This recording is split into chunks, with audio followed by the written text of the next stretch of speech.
Hello, welcome to the November 19th, 2024 Club Cubase livestream. My name is Greg Undo and I'm the host of the livestream today. If you have not attended a livestream before, how it works is you can ask questions in the live chat field or send questions in advance to clubcubase@steinberg.de. When asking questions, if you could specify which level of Cubase you're running, so if it's Cubase LE, AI, Elements, Artist, or Pro. Also, if you could specify which version, so if you're running 12, 13, or 14, and which operating system, that information will be helpful. When asking questions, realize that my ability to answer the questions in a real-time manner may soon be eclipsed, and we will go through all the questions chronologically as asked. So if you don't see an immediate response to your question, if you could refrain from asking the same question repeatedly, that will just speed up the whole process so we get through more questions in the live stream. And we should have an index of all topics that are covered in the live stream with timestamps pinned to the top of the comments field several hours after the live stream ends. And if you want to search for topics, I believe there's over 36,000 different topics that we've covered in the live streams since we ramped them up during COVID. You could go to Cubase Nation. We could go to the CubaseIndex.com, and we want to thank Jan from Stockholm for creating that wonderful website. We have two people that serve as moderators, Agent K and Jazz Dude. They're not Steinberg employees. They just do this to make it a better environment and a better community experience, and we appreciate their efforts. We also give a special shout out to Jazz Dude for his work with the unofficial Cubase Nation Discord. It was a wonderful resource of information to the Steinberg community. So once again, my name is Greg Undo. I work for Yamaha Corporation of America. I primarily focus on Steinberg products, and I'm the host today. I'm presenting from just outside of Washington, D.C. area in Alexandria, Virginia. And if you're watching this live, please feel free to introduce yourself and tell us where you're from. And with that, we will go ahead and get started with questions. All right, so we see Tim K checking in from Zeist in the Netherlands. His cat Buddy is waving a paw hello to my cat Steven and Mark Rabin's dog Stella and any other pets that are nearby. Okay, so we have Hood Known says, say that you edit an audio sample in a sampler track and you want to drag that audio to a new track as an audio WAV file. What is the easiest technique? The purpose is creating samples. So the sampler track is not really intended to take it out, but if you had to, to export the sample, you could save it as a track preset. But let's say if we come over here, and we'll go to our sampler track. I drag a file in the sampler track. We can now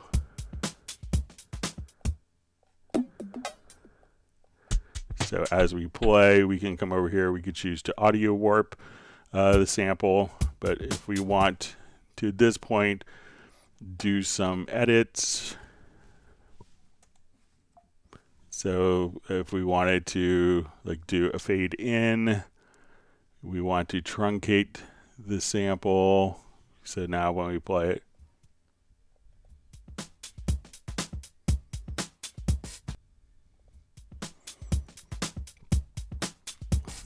so if we wanted this particular track here, so we have a sample, if we wanted to turn that into an audio file with the results of what we've done, I guess what we could do is I'll just double click here. We'll look at the root note of the sampler track and we'll say our root note is C3. I'm going to come and we'll draw in a note for, let's say, one measure at C3. And at this point, if we want to render it in place, so we go to Edit menu, we can now choose to go to our render settings, and I'll just come right over here. So we'll render in place, and now we'll have that audio file, and we'll have the fade. So let's take a quick listen to it.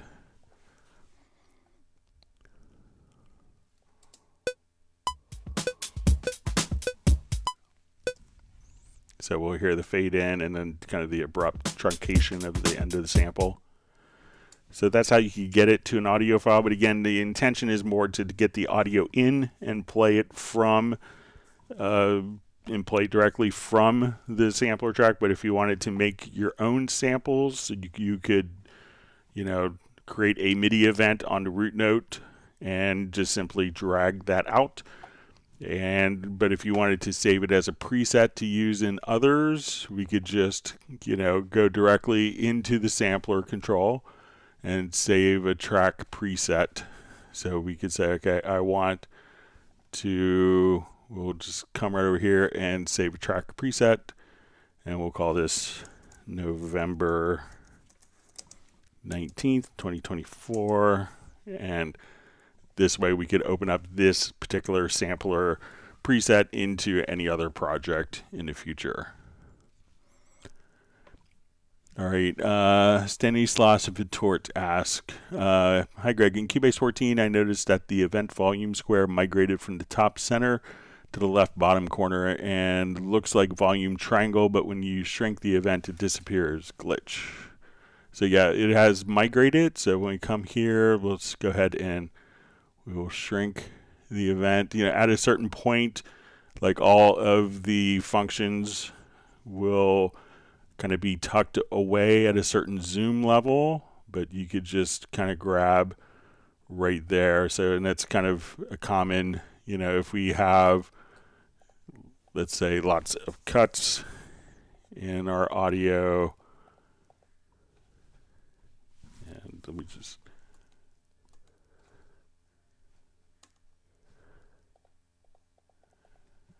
that we don't see all the elements at a certain zoom level, because then you can't see the particular audio file. But once you have something selected, so as we come over here, even with the previous, when it was in the center, that those functions would disappear at certain zoom levels.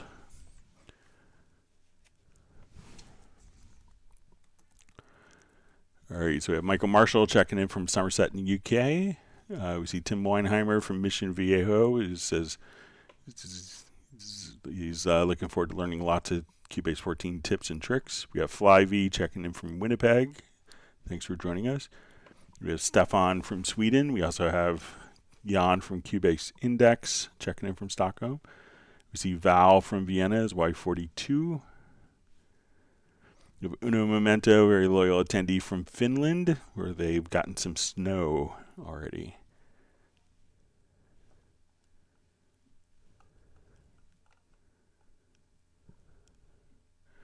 And we see Jan from Cubase Index giving Jazz Dude kudos for the unofficial Cubase Nation Discord.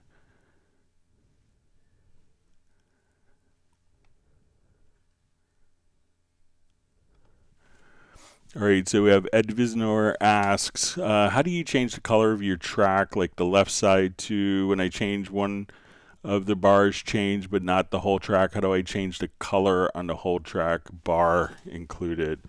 All right, so depending on, so if I come here, we can see, I'm going to select the track, and if we hold down Control or Command, if we click here in the label, we can now colorize the entire the track and the events on that particular track. We could also, if you hold down Alt or Option, excuse me, if we hold down Alt or Option, we could use the mouse scroll wheel to navigate between the tracks. Now, if an event has been colorized independently, so if we've specifically colored that event, now when we change the track color, that event will retain, since that has a higher priority since we have specifically colorized that event.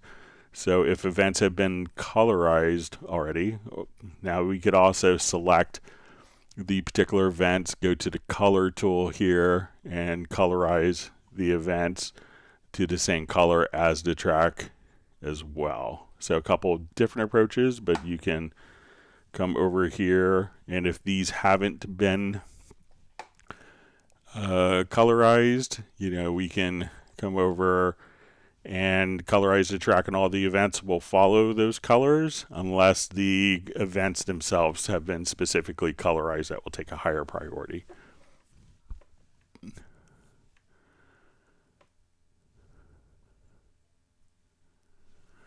All right, so Y42 has a complaint that Cubase, with Cubase 14, says before I was able to get a coffee and a cookie while loading a project, now it loads almost instant. So yeah, it's tough when you get paid by the hour and make stuff faster for you. So we'll have to put a slow mode on the get paid by the hour mode preference.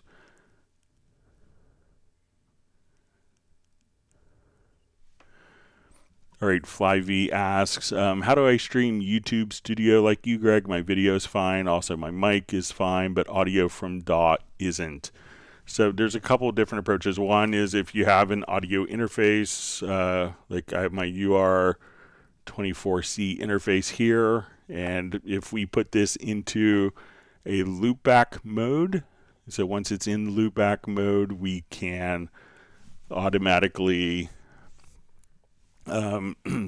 have almost like two different audio drivers. So if I wanted to take my stream, I could say, let's go, and we could set my audio output on my DAW. So this is the same interface. So a lot of interfaces may have a loopback mode. So when I come over here, I could say my audio system, I'm going to use the DAW driver. And then we also have a streaming music driver. So if I go into something along the lines of like I use OBS here, and what we could do is when we go to the audio, we could utilize, I don't want to change it here for fear of messing up my live stream, but we could utilize the streaming music driver. So one interface could have two drivers. What I personally do before the loopback interfaces were working well is I use a UR24C for my Cubase, and I have a separate audio interface for the live stream. So when I go into my when we go into the audio, I have a Yamaha AG08 streaming device, and that is what's used for the live stream. And that way, if I need to cough or mute my microphone, I have the option of doing that. And I take the audio from one interface, connect that into my Yamaha AG08, and I take my microphone, connect that into that. And this way I could change sample rates without having to worry about the audio stream changing sample rates and having issues with changing sample rates. So I use one audio interface for Cubase. I can take the audio out of that interface and my microphone, take that into a separate digital mixer or a mixer, and then I stream the live stream audio from that mixer.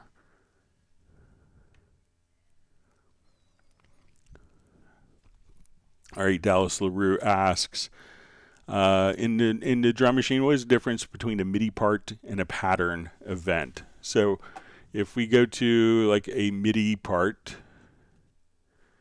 so when we go to edit the pattern editor, so a MIDI part, when we would go to the editor, so let's say I have, this is going to be a MIDI event. When I double click, it's going to launch directly into like the drum editor or into the key editor. So kind of our traditional MIDI editors that we've used in Cubase for decades. When we go into an actual, so when we're in the drum machine, now we could have the pattern editor, and we could use the pattern editor with other instruments as well. And this is going to be a more direct manner to program beats and different drum patterns right here. So it just is designed to kind of simplify where we don't have to create an event first, that as we're working, we could just kind of program here and run that in sync while other tracks are playing.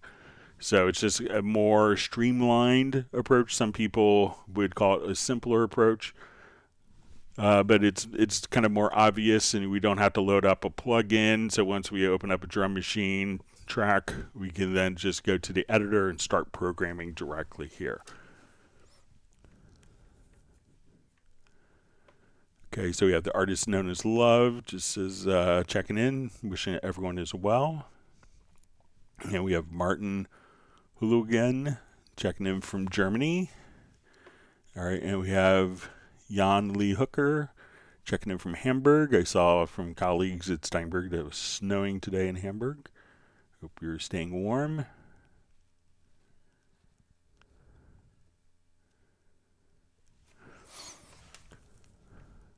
All right, so we see from Y42. Hi, Greg. Did you get any infos about the new binaural and stereo down mix in Dolby Atmos? Yes, I did a little bit of research with it. So let's say if we are, let's see if we're at the right.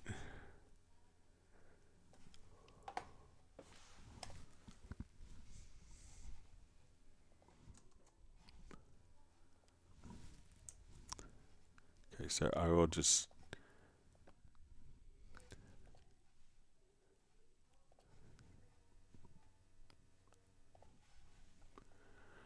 All right, so now we will just build up a quick Atmos project. So we'll go to our ADM authoring.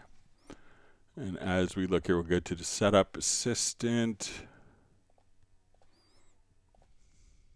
All right, so when we go to our downmix presets, so we'll see binaural, and binaural is a way of listening to kind of like, 360-degree audio in stereo headphones. So it will binaurally mix that down so when you're listening to it in headphones.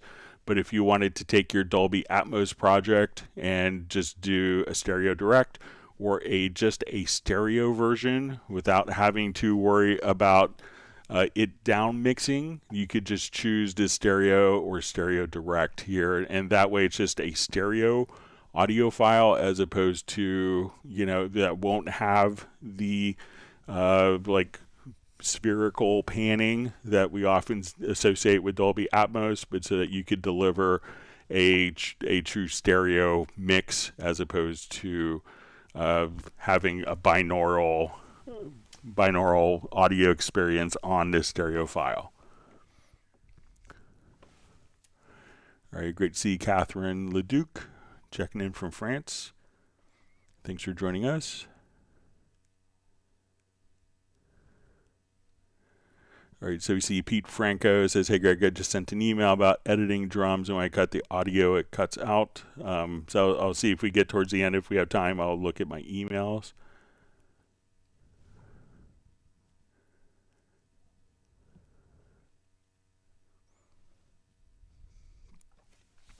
So Gregory Malik asked, any recommendations for an audio MIDI interface for use with Cubase? I need to replace a flaky 10-year-old interface using Cubase 13 Pro Windows 10. So, depending on the number of inputs and outputs that you need for a project, the Steinberg UR series, that's what I've used for years.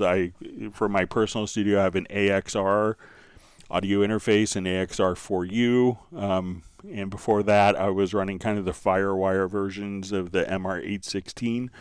But I think that all of the UR series have great integrated DSP that you could do like the loopback functionality. So, depending how many mic pre's you need. So there's a UR22C, which has 2 mic pre's, and a UR44C, which has 4 mic pre's. There's UR816C. We don't sell it in America for some reason. But in other markets, they sell the UR816C, and I will give you 8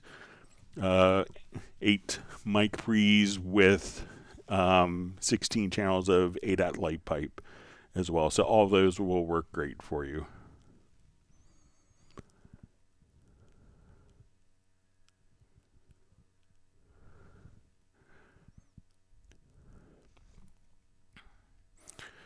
All right, so we have Arif B just as a question, is there a macro with which you can specifically open a plugin and can I use, and so it depends. So there are new keyboard shortcuts that I'll show you. So let's say if we go here to audio 1, and let me just load up some track presets here.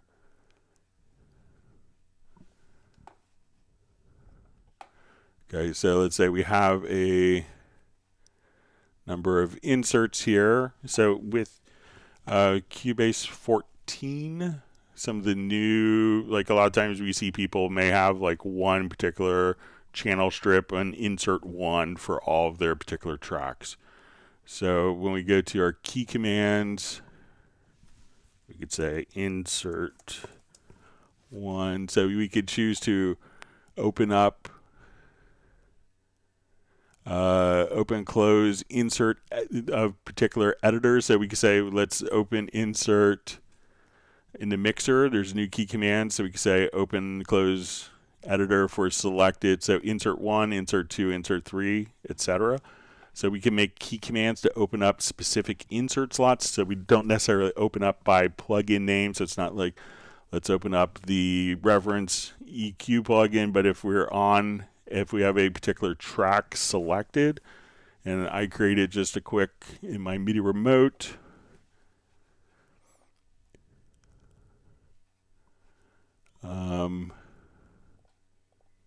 So we'll come here, and I assigned these keys on my Korg Nano control to open insert 1, open and close insert 1, 2, and 3. So you could just have those programmed as key commands that you want, or if you want to just open up the particular insert slots by specific insert number, you could do that now in Cubase 14.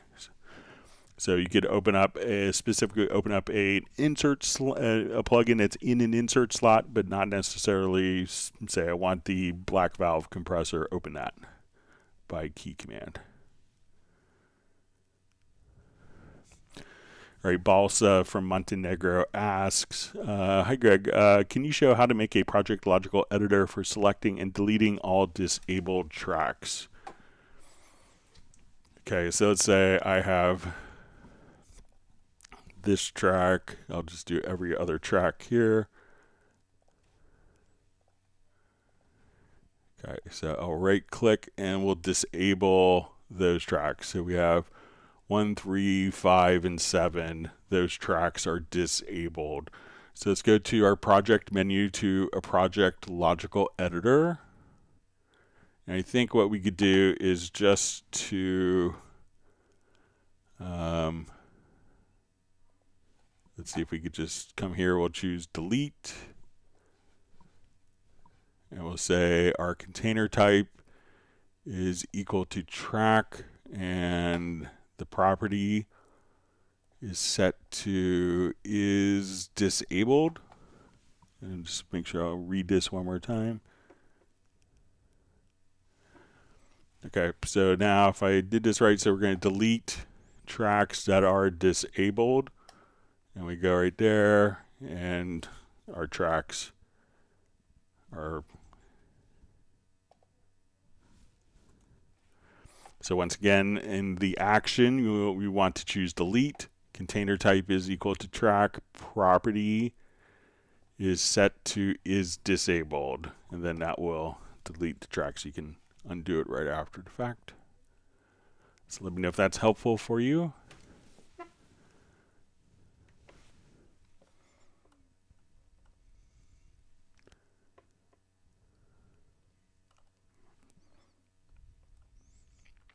All right,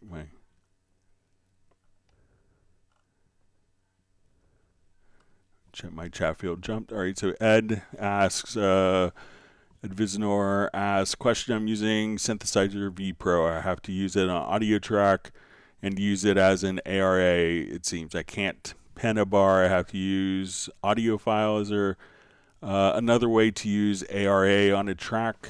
So I think that when we are dealing with with tracks, with plugins that need an ARA interface, it's not going to be doing it with MIDI. So when we go to, so if we have an instrument track here, so it needs generally what the plugin is going to do. Let me just drag a file over quickly here.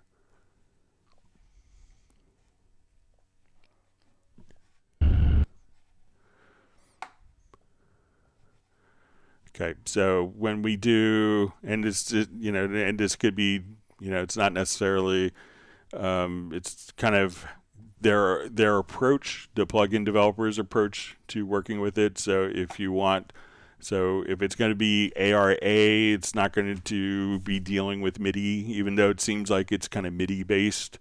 But to kind of get the audio in and out of the system, and I don't have a license of the vSynth. I think it's kind of like a virtual vocal type of solution.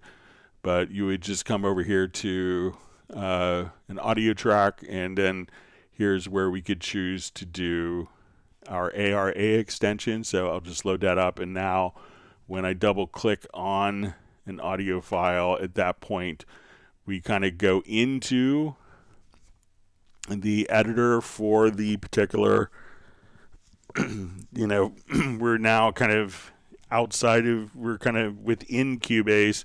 We have the program running internally here. So, otherwise it may seem like you want to do it with a MIDI track for that particular plugin, but it's probably going to be better. It's, by its design, by that plugin's design, you may have, if it's communicating with the program via ARA, you're going to have to just initiate it with an audio track.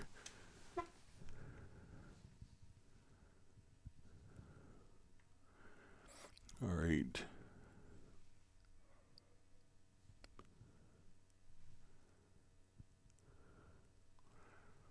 All right, so you see Hood It says, thank you, Greg. I've been using the render in place function. Usually I create samples using a VST with effects and then render in place for visual representation before exporting.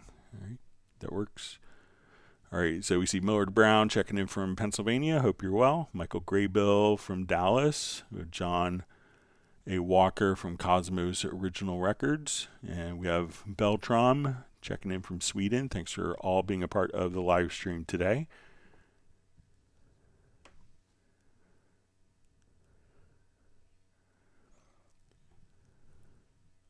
We see Gregory Malik's grandfather was from Montenegro. All right, and we have Alex Vasquez checking in from Austin, Texas, one of my favorite cities to travel to in the United States.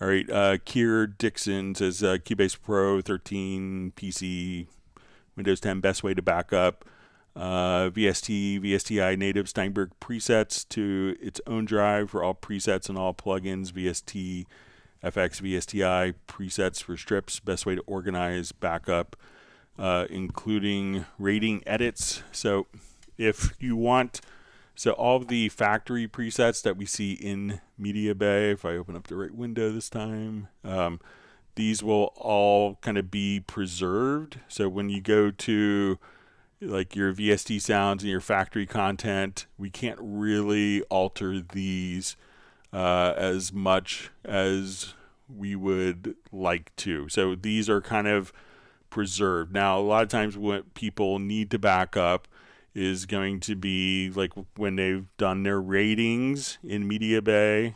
So if we come over here and say, okay, these are my 5-star ones, I want to back up my user presets. So we can see user content, and to back up your user content, the easiest way to do that is just go to your edit menu and your profile manager. So this will back up all of your key commands, all of your global workspaces, all of your presets that you've made will all be backed up within your profile. So you could take this, back it up in your profile manager, export it from one system, keep it on a Google Drive or something along those lines, keep it on a USB memory stick, and then just simply import it into another Cubase It could be on the same computer or a different computer. So once again, go to your edit menu to Profile Manager.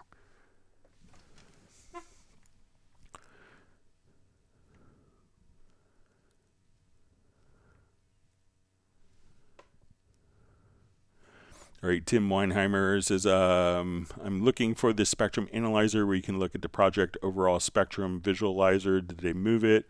Or am I just having muscle memory cramp? So if you wanted to kind of select an event, we could do, I think if you have the event selected, let's see if it's still here, and then you'll see the spectrum analyzer right here in the file menu. So this will give you kind of a static representation of the selected audio event. So if we do something else, different frequency response, now when we come over and we'll see the spectrum analyzer just show up right there. So you'd make sure that if you don't have any event selected, it may just kind of be grayed out. So this, if you want to see what it looked like for your mixdown, do a mixdown file, import that mixdown directly into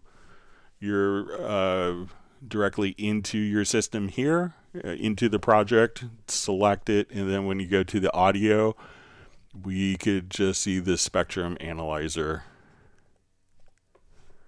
So now we look at the different files. This have more low end information. So we now say the spectrum analyzer, it's right there.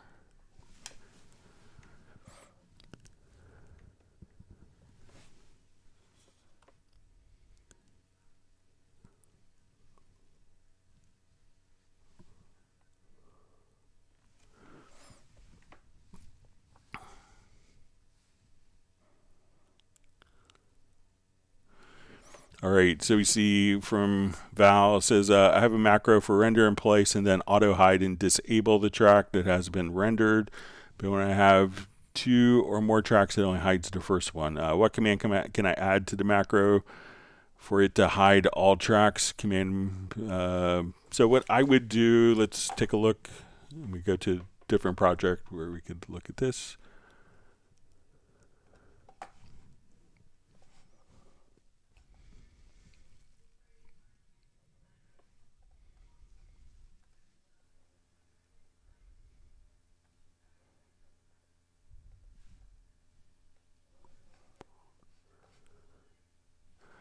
Okay, so say if I'll duplicate this track and move this over. So there is a setting within the render in place. So if we select the tracks here, so not the events, but if we select the tracks and we go to your edit to render in place, we go to your render settings. And when you do the tracks, you get additional source track settings. So here we could choose to we could disable the source tracks and then hide the source tracks. So I have these 2 tracks here, and if instead of making a macro to do that, I think if we just do it like this, Val, that now when we render in place those 2 tracks, we'll see it's rendered, and now those 2 tracks are just simply hidden from view. So we disabled them and hid them from view, all from within the render in place dialog. So select the tracks themselves, and then you could choose to disable source tracks and then hide the source tracks right after. So I don't think you need a macro to do that. You could just simply, if we wanted to go back to see those source tracks, we could do it just like that by going into the visibility. So they will still be disabled because we chose to disable those. So I think you could do it all from within the render in place dialog. So let me know if that works for you.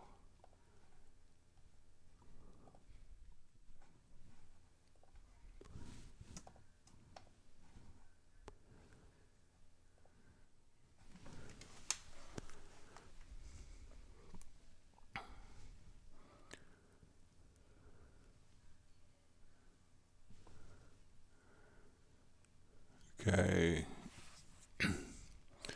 All right, so we have is it Turs Sengi Official from Indonesia. Thanks for joining us. All right, we have Watch Addicts 12 says, hi, Mark in Little Rock. I run 13 Pro and am e-licenser based presently. I'm pretty certain, like as opposed to dongle. So when you're running, if you're running Cubase 12 or 13 Pro, those are going to be using the Steinberg. So from Cubase 12 forward, all of those are going to be utilizing the Steinberg licensing and don't use the e-licenser software anymore.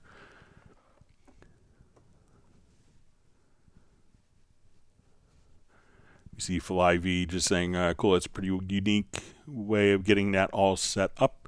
So, and this is in response to the live stream. So when I was originally kind of getting things set up, it was the easiest way because I have to kind of, do a lot of juggling on the live stream for me not to have to worry about the audio and have two different sources. Like as you do live streams, because I have one computer that's reading the questions, one computer that's running Cubase, and then doing a stream and two different audio sources. So as much as you can streamline doing live streams, it's a good thing where you don't have to worry about it. So, and it's been pretty reliable.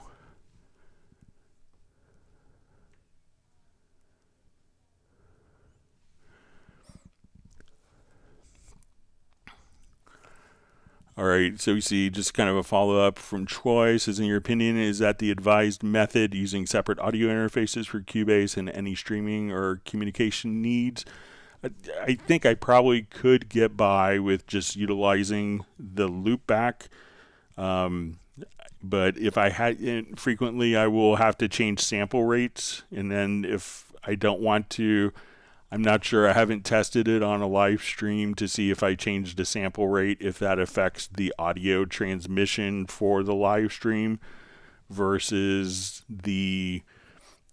versus if I change sample rates in Cubase, because it's the same audio interface. The audio interface, if I do a sample rate change, I may have to reset the audio on the live stream. I could test it on the live stream, but if it doesn't work out, then I kind of feel stupid. So that's why I kind of do two different devices, so that I don't have to worry about sample rate changes on the live stream. So the live stream is just getting one steady sample rate, and I could change the sample rate independently on my Cubase projects without any concern or worry.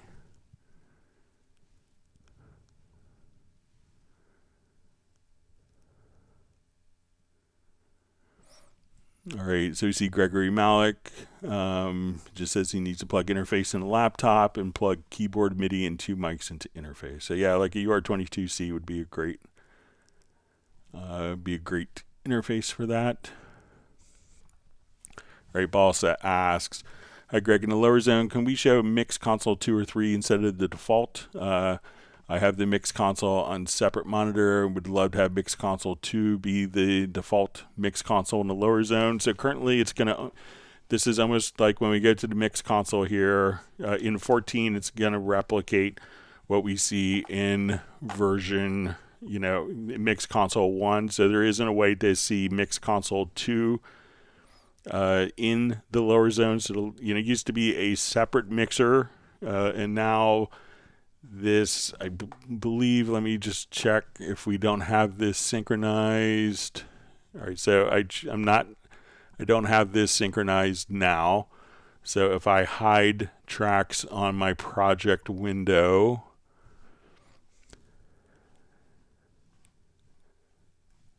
so I'll just come over here from tempo track down to urban ballads. So we'll hide that now when we go to we can see that the visibility of all of those tracks. So we could actually see that Mixconsole 1 is independent of the lower zone. So the lower zone mixer, we can see additional tracks. So we see like our tempo track, we can see roads. These tracks are hidden in the lower zone mixer, and Mixconsoles 1, 2, 3, and 4 are independent of those. So it's not that it's showing Mixconsole 1 here, but it's showing the lower zone mixer, which is a full mixer now in Cubase 14. But you could have the lower zone and a project be in sync when you click on the little equal sign here. So if you don't have that checked, it'll be almost like having 5 mixers that could be recalled. But there isn't a way to get, since this isn't showing Mixconsole 1, 2, 3, or 4, it's its own separate entity. So that's why you don't see the ability to put Mixconsole 2, 3, or 4 in there. But you could try, just out of curiosity, just to see if you want to sync project and Mixconsole 2.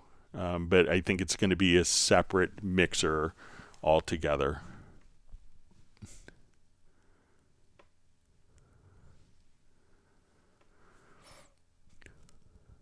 All right, wonderful to see John Costigan checking in from Kenosha, Wisconsin.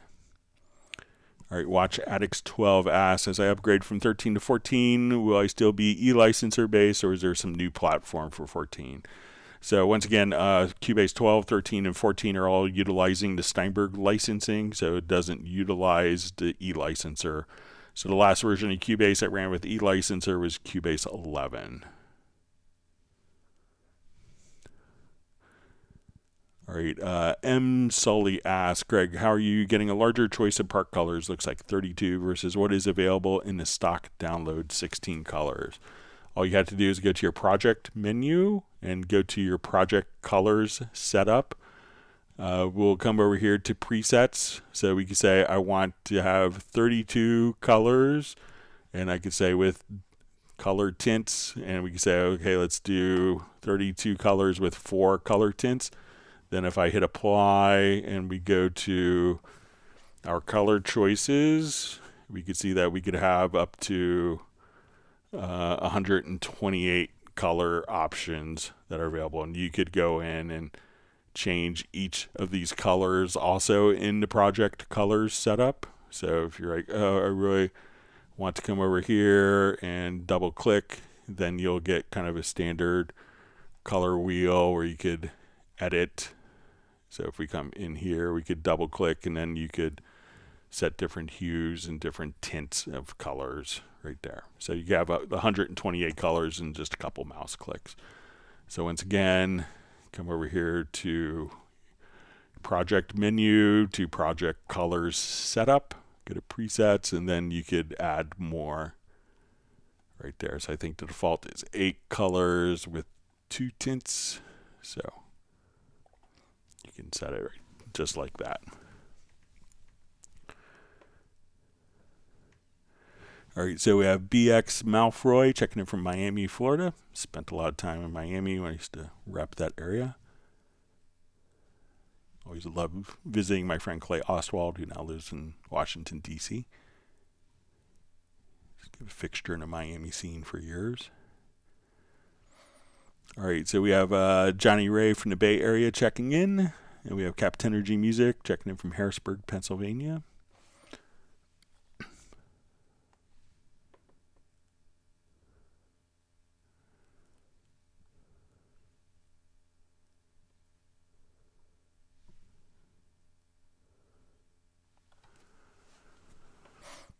All right, Ed Visnor asks, what's the name of the feature where you can take segments of your session and put them in parts and then mix them around by sections? You can move sections, copy, rearrange, etc. All right, so I think you're talking about maybe the arranger track.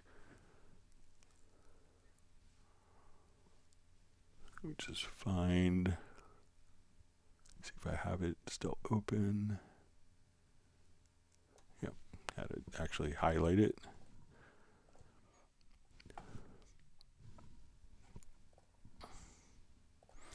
So what you could do with the arranger track is, generally we're used to Cubase kind of playing, the beginning, the middle, the end in a very linear fashion. But when we have the arranger track available, what we could do is define different parts of the song. Say, this is our guitar solo, and we had a build up in this guitar solo. So I could define parts of a song as an arranger event. Then we could have nested events if we want. And we could have all of our parts defined here. And if you wanted to name parts, we could just hold down the Alt or Option key and double click, and we'll say solo. And you get to label it. And we could now take these different parts and arrange them in order that we want. So we can say, okay, instead of it playing linearly through, we could activate the arranger track. We can see this is going to jump around the arrangement.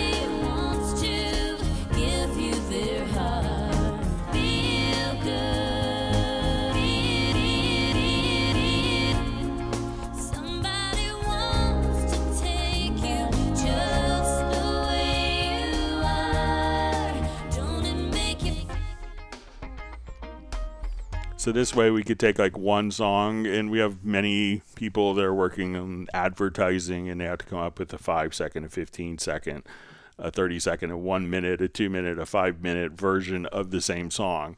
So you could have one song and just set up multiple play orders here. So you could just say, okay, you know, now this is my 30-second version, this is my 60-second version, without having to copy all of the parts around.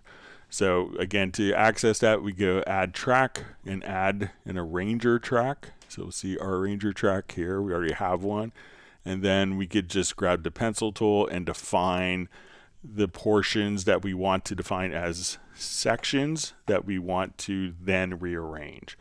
And then once we're done, if we're ready to mix down, we could just choose to flatten chain, and that will take my non-linear arrangement that's jumping around and kind of spread it out into, convert it into a linear arrangement. All right, Tully asks, is there any way to fix the plugin that in Cubase 13 was called Zebra 2 X64, and now in Cubase 14 only Zebra 2? This means that projects in Cubase 13 cannot be run in Cubase 14 as it breaks lots. So check to make sure. It could be that you were running a VST2 version. So VST2 is disabled by default inside of Cubase, and if you wanted to enable it, I'll show you where it's at. So if we go to your studio menu, to studio menu, and we go to VST plugin manager, you'll see a little button here on the PC version. I'm running on Apple Silicon, which doesn't run VST2. And you'll see a little button here that says enable VST2 plugins. Try to do that, and then probably there's a good chance that you're running the VST2 version. Many programs will take the VST2 and automatically use the same ID, like the plugin name ID, so that it would automatically transfer over. But not all plugin manufacturers do that. It's a choice they make. But probably just re-enable the VST2 version. I think that you'd be all set.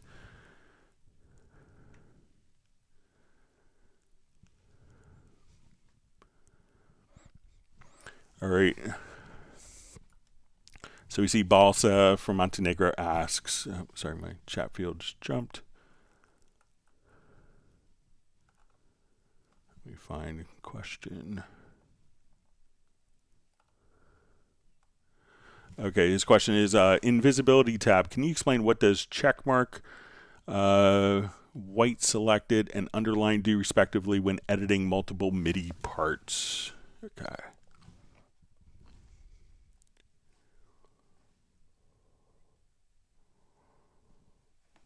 All right, let me just...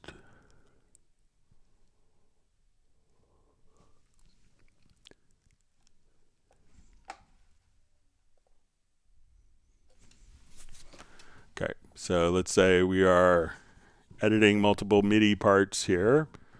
All right, so now we could see like the check mark means that it's going to be visible. So when we come over here, we could have one part probably needs to be visible, but we can say, okay, I want to see my trombone and my tuba. I want to see the French horn part. I want to see my two trumpet parts. So we could add these. Now the underlined part is the part that is active currently. So if I come over here, now we can see that the colors for the trombone kind of pop out more. When we go to our French horn parts, we can see if we have, so we see now, we click here on our French horn part, then we see that these colors kind of more pop out. So, and then when we have these all white, that means that these events are all selected. So if I wanted to now come over and just move like the particular events, I could just come over here and these events are selected. So if it's checked, the check mark means visibility. The underline is kind of indicating that that is the active part for the editing. So I'm looking at, I can see all of my parts, but now the trumpet 1 kind of pops out. I want to see trumpet 2. I want to see the French horn versus the trombone versus the tuba part there. So let me know if that's helpful.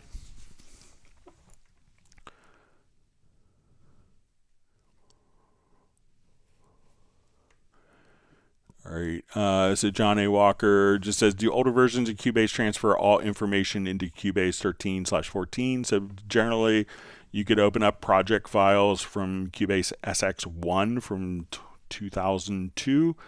So, you know, for the last 22 years, you could open up those projects in. Some plugins may not be compatible that were older, maybe discontinued or 32-bit only. But all of the MIDI information, the audio files will transfer over. And if you have like the same plugin name, then you could just simply still utilize that.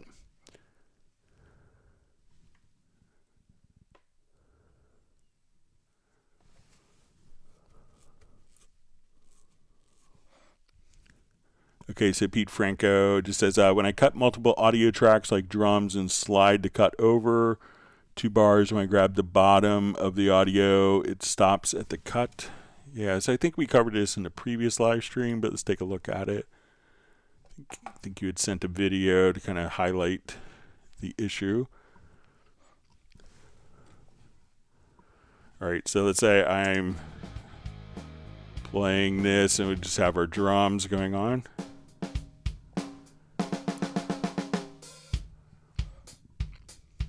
Okay, so I think that you, from the video, if I remember, you had made a cut in like the folder track. So let's say we make a cut here. All right, and then see that when we do this, that when we go into the silent area here, that we have silence. And let me just, so it says when I cut multiple tracks like drums and slide the cut part over 2 bars, when I grab the bottom of the audio, it stops at the cut. So now let's say I grab this event over here and now, and I'll make it a better edit here.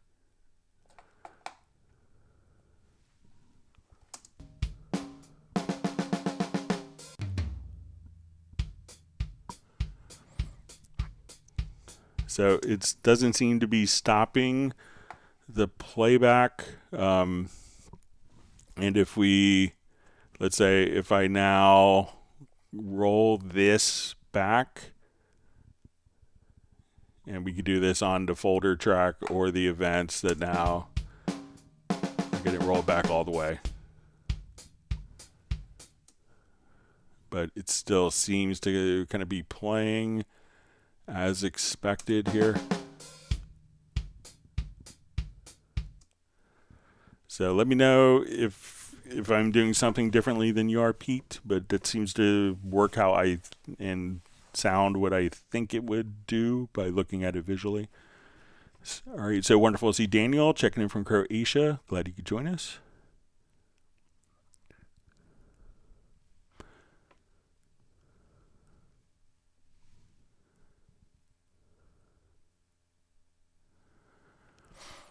All right, Daniel just asked a quick question from the start. When I start editing a track playing with melody in MIDI notes, the song is playing, but there's no sound. The red circle is on. I have to turn it off. Then it plays. Okay, so let's come over here. I'll just add a quick instrument.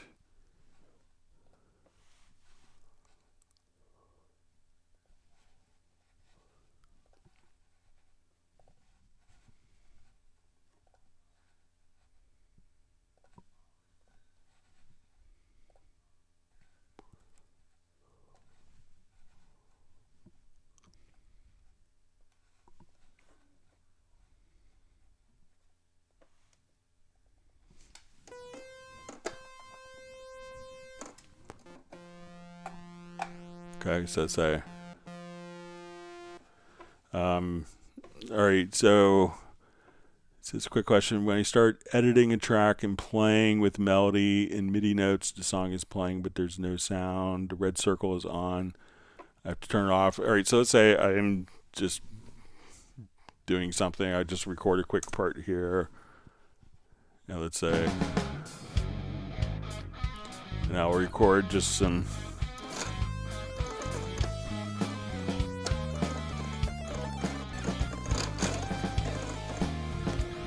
All right, so let's say now I recorded some nonsensical MIDI information. All right, so if we have this red circle on here, so I'm not sure if it's the record enable,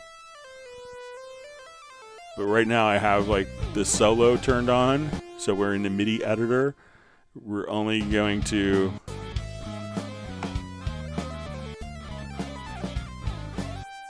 so when that's on, we're basically soloing the contents within the editor. And then we could record within the editor if we wanted to. So if I just place this into record.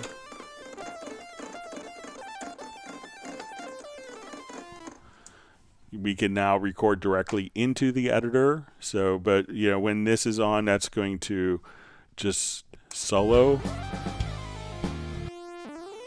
the editor MIDI contents, but if this is on, that could work together. But this is going to allow you to just like, as you want to, just like, oh, I have this amazing idea, let me just hit record, and then you can record directly into the MIDI editor there. So, but let me know if I'm misunderstanding, Daniel. All right, so we see FlyV. Do you know where I could download OBS from? Yeah, so JazzDude was kind enough to put the link, but yeah, it's a freeware open source, so it's a very common program. You could also use it to do, like, you know, recording screen capture videos as well.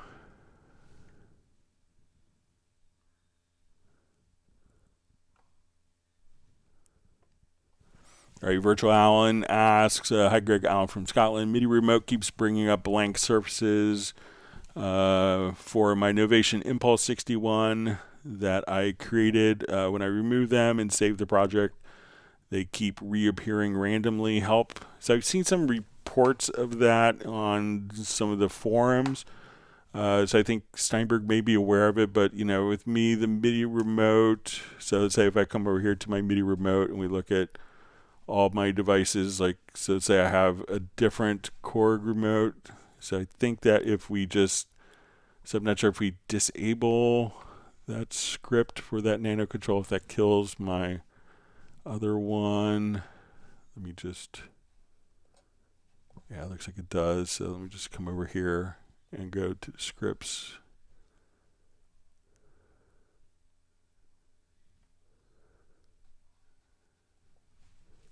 But, you know, check to see if you have like multiple scripts here as well. So let's see if I enable my nano control back. So it could be like if you go to the scripts, but there could be something that might be addressed in a upcoming maintenance release as well with that. But see, like I currently have 2 nano control scripts. So let's say if I come over here and let's see if I disable this one. and hit OK.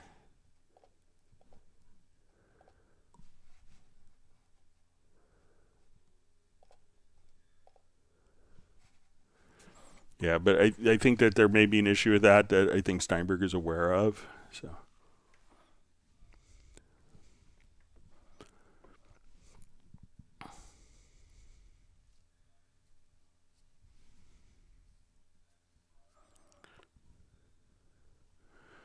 Okay, so Millard Brown asks, when I select the VST instrument from the right panel, is there a way to make it open in the collapse all state? All right, so let's see if we're here in the VSTI. Let me go to a project that has a number of VSTIs in it.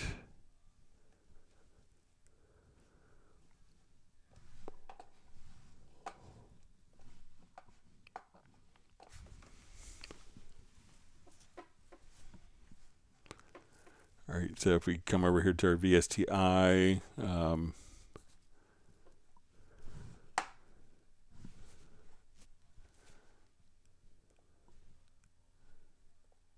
so I think that, let's say they're all collapsed now, so let's add an instrument track.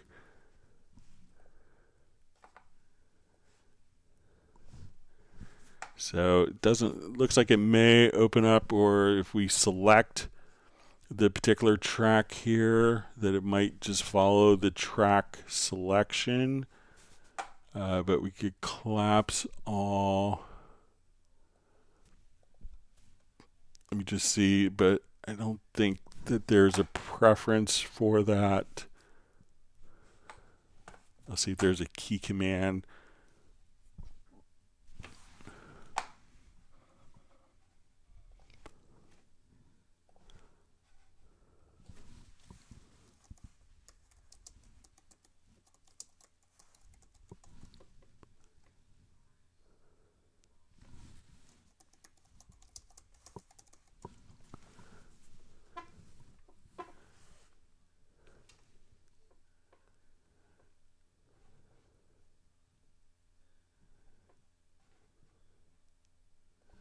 Yeah, so I don't think that, I think that's going to be for the inspector, but I'll try it just to see.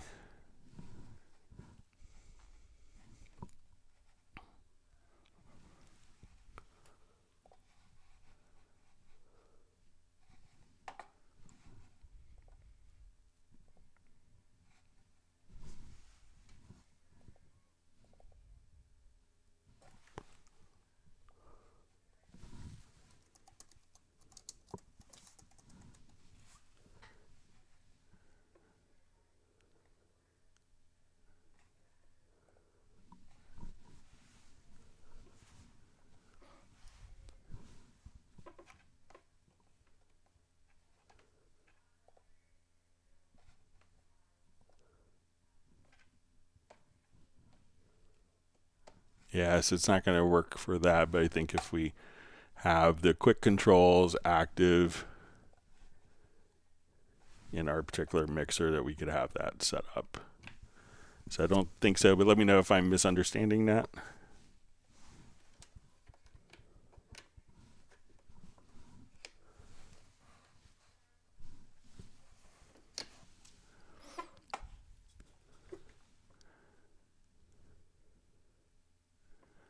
Okay. All right, so we have I am Rasmus asks, hi Greg, is it possible to change the resolution of the pattern editor without changing the speed? For example, I want to be able to have some 16th, 32nd, and 8th in the hi-hats lane. So currently, I don't think we could do it in the same lane. So let's say if we jump to the pattern editor.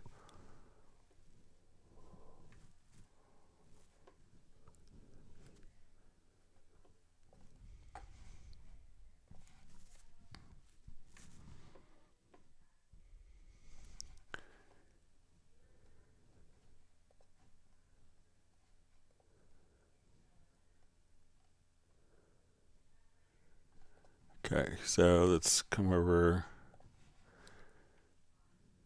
Okay, so what you could do is say, okay, let's say I have a simple pattern going on.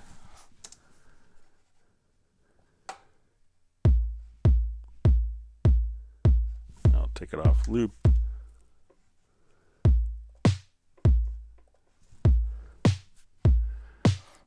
You know, so what you could do is change the resolution. So say you want to do 30-second notes.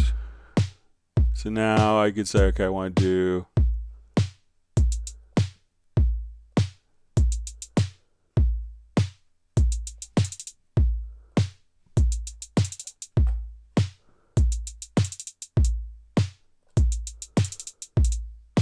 so you could kind of just change the rhythmic aspect. So you could make it something that's straight eighth notes if you wanted to, depending on.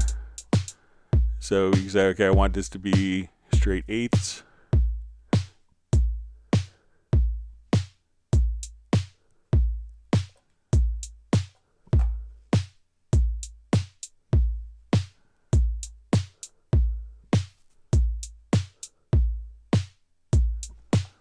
And then you can say, I want this to be 30-second notes here.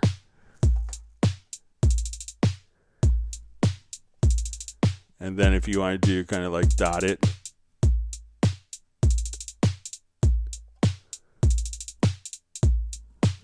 So you could do different divisions. Let me see if we could do.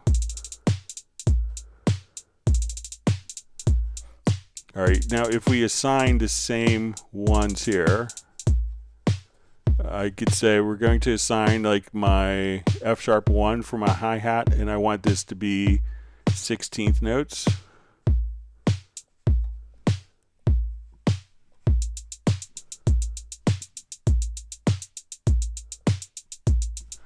And I could take that same pitch here and make 30-second notes.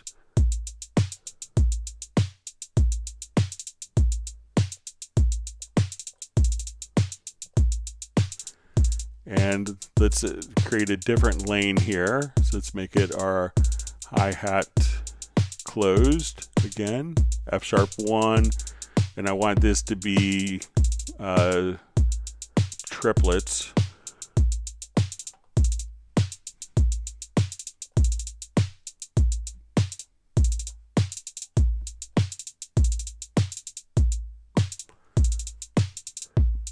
So we could just kind of come over here.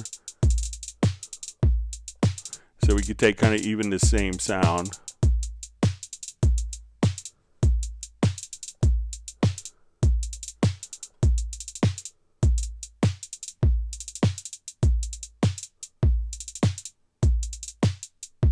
So you could kind of take multiple lanes and have different rhythmic values and still send them all to the same sound.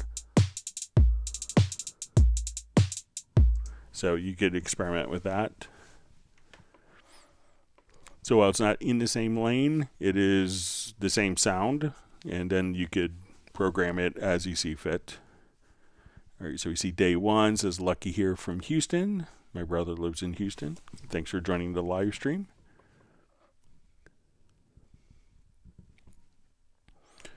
All right, Beltram says, have to say I'm really happy with Cubase 14 so far. Excellent release. It's great. Yeah, it's been pretty overwhelmingly positive.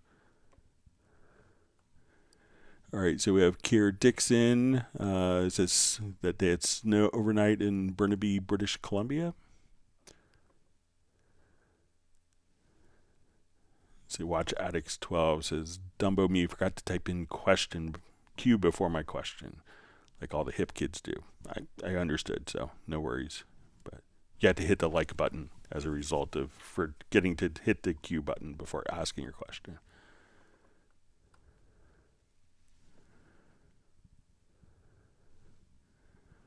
See, Captain Energy Music is liking the modulators and the shimmer reverb. All right, so wonderful to see Soren on from Sweden.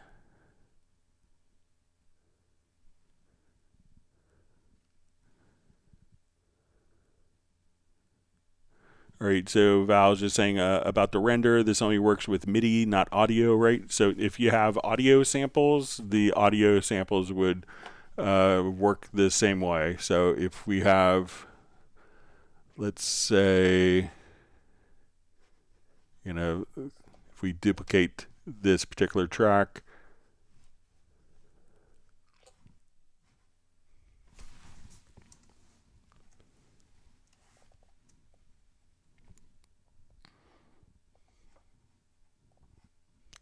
so just like we did to render in place, I can now come over and we could choose to do our render settings. We could include default channel strip, and then we'll say disable source tracks and hide. So and if we want these as, let's say, one event, just so that we can see it's going to be different.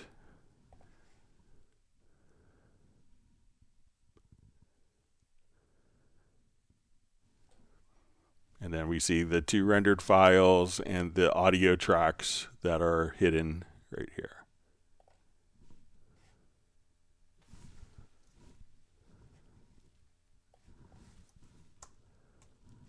So you can do it with MIDI or audio val.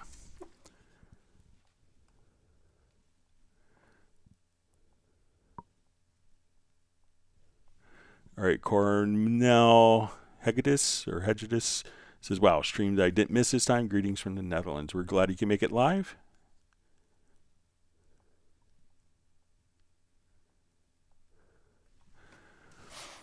All right, Balsa just says, hi Greg, does Cubase need to scan VST3 plugins every time it starts? I don't have new plugins to be scanned. Usually the very first time it takes a little longer because it kind of does a measurement of the latency of the plugin, plus like a quick integrity check. If there's no changes, it will go through the VST plugins to make sure that there are no changes. So you may see it's scanning VST3 plugins and opening up plugins, but the very first time takes longer than the rest of the times.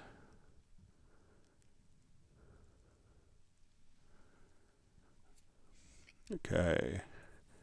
So this Ninja Scared says, hey, I'm noticing some of the plugins aren't showing in Cubase 14 Pro on Windows. My Kai MPC isn't showing up. Also, Halftime by Cable Guys. Is this a known issue?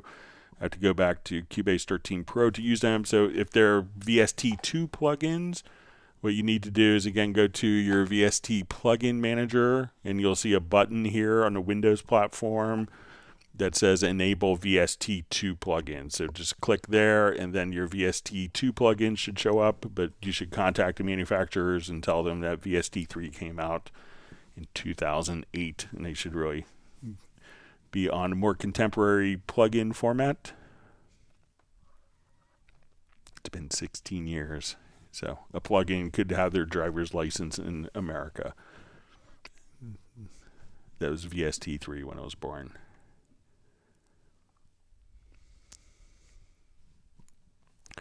All right, so Watch Addicts says, purchasing a fully loaded new iMac Mini M4, whatever they call it. This should help me out. It will retire my 2016 iMac. It says, so leaving Monterey behind. Congratulations. We hope you enjoy your new computer. It's always exciting to get a new computer.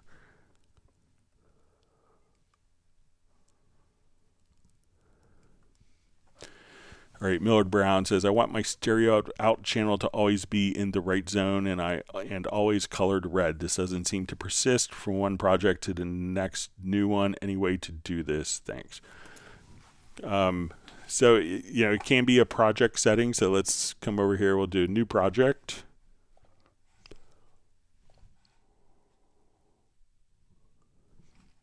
All right, so we go to the Mixconsole. We'll see my stereo out. Now, when we come over, we can see our zones. So here we could make sure that this is always going to be in the right zone. So as we add a number of audio tracks here, and we scroll over, we can see that this zone will always persist. So as we kind of will drag this over, my right zone, my output will always be anchored on the right zone because we have that set up there. So usually if we start off with a template, if we save this as a template and we had this zone changed, and I'll just check just to make sure, so let's save it as a template. So if you want that to always be every time, we'll now come over here, save as template, and we'll say Millard Brown.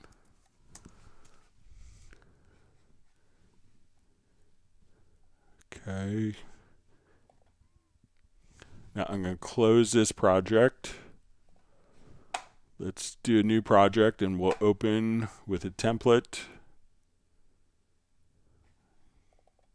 And we'll see if the right zone has persisted. So you can see that that setting has persisted.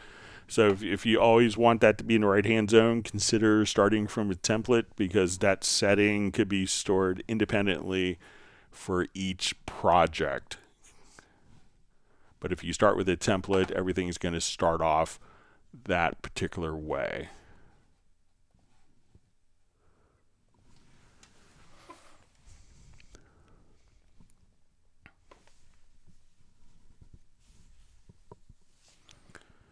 Okay.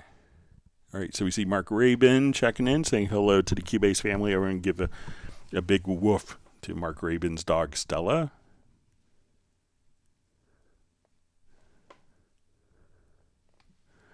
All right, so a question. Hey, brother, can you please show me how I could turn on the piano key labels? Like now it's showing only C, C2, C3, C4. So if we're in the piano roll editor here, when we're looking at it on the left-hand side, you know, the intention is not to show you every single key. If we zoom vertically, we could actually see on the keys themselves. So let's say if I go to a certain height vertically here, that we could see the actual names show up on the particular notes. But if they're like really small, we don't see the note names appear on the notes. But here it's just kind of a barometer of what keys they are. And I know sometimes people want to know what all the notes are. It's, you know, so if you can, you know, just kind of get an idea of, you know, what the notes on the piano keyboard are. And as you know, let's see if we play a particular note here. So if I play note, if we look up here, it'll actually indicate what pitch we're playing. So if you don't know what the notes on the piano are, and that's perfectly fine, you could see what note it is as you press the key down in the upper center area. But we're not going to label all of these. It's just really kind of to give you an indication of which octave you're in, because you could see what the note is when you click on it, or see the note name on the actual MIDI note itself as it's being drawn in. And as we draw a note in, we could see the pitch indicated right here. So, and if we wanted to just change that pitch up or down, if we look here in the info line, we could see that pitch automatically shown. So a couple different ways of approaching that.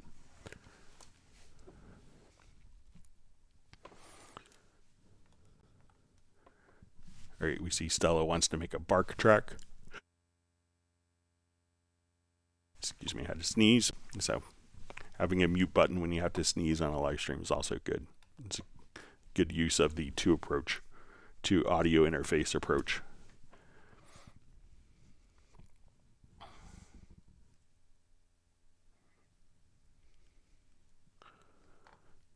All right.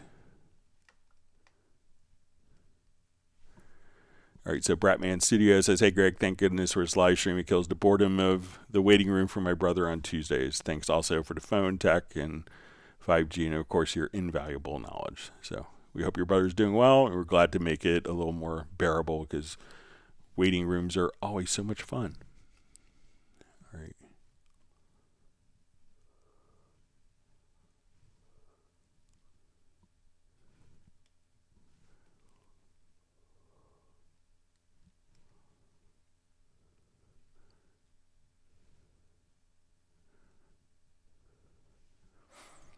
All right.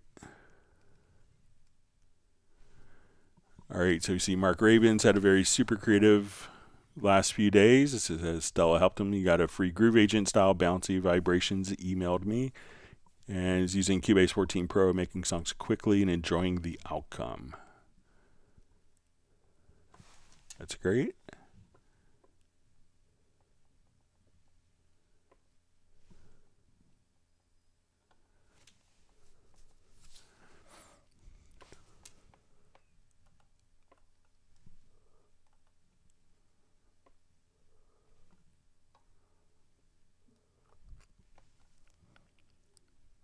All right, my chat field just jumped.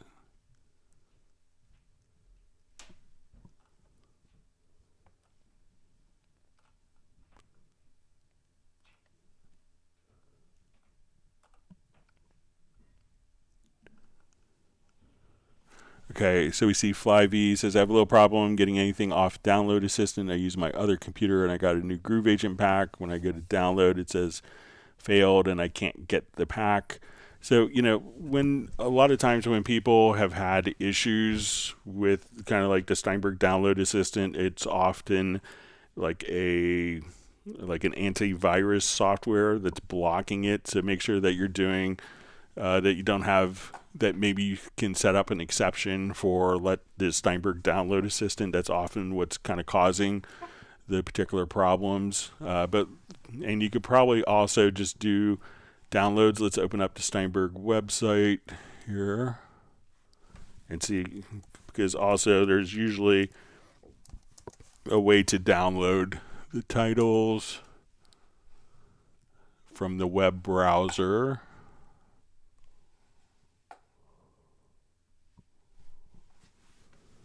So let's say if it's not working or you don't have internet access on your system, you could try this. So let's go to the downloads. So sound content and accessories. So let's look at sound content. So bouncy vibrations. I guess it's asking you just to use the Steinberg Download Assistant. So if you have access to the license, you know, so I guess it's kind of prompting you there.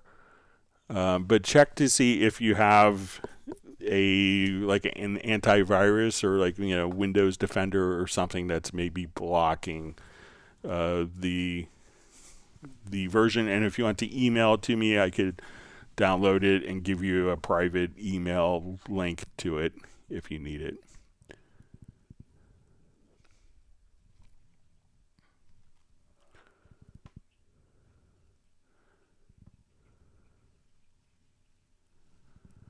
All right.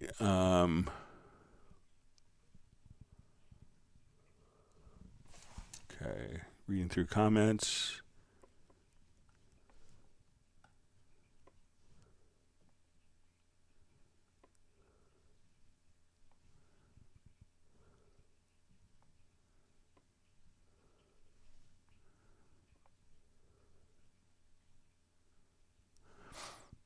All right, so we see from the Reaper says ghost notes. Basically, it's like seeing a page off, flipping it for reference. So if you need to do like a MIDI event and use ghost notes, which I think is kind of an odd term for it, but if you want to see notes within a particular scale, so let's say if we are here in our editor, what you could do is come over here to the scale assistant and say, okay, I'm in a key of E major.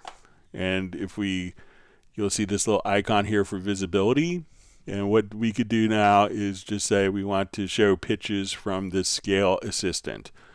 And now so once we do that with the scale assistant, we can see that each one of the notes will be labeled for that particular scale. So once again, come over here to scale assistant. You want to say use the editor scale, or you could use the chord track if you want. Enter your scale, and now you could see the notes here. And these are labeled just because it's filtering out particular notes. So just so that you know which notes aren't present. So, and again, this is the icon here.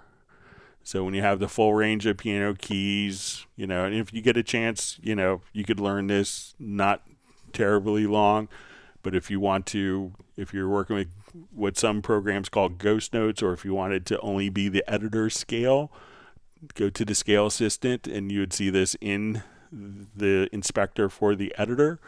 And then you could just click on the notes and then you would see that labeled again, because this is a different order than what we would see in a traditional where all notes of the piano keyboard are visible and present.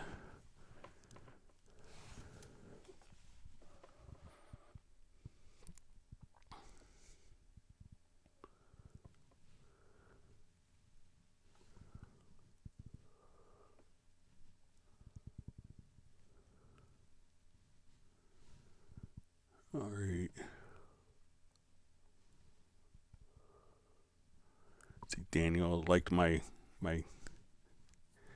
little synth solo, so I just completely made it up and I don't play well. So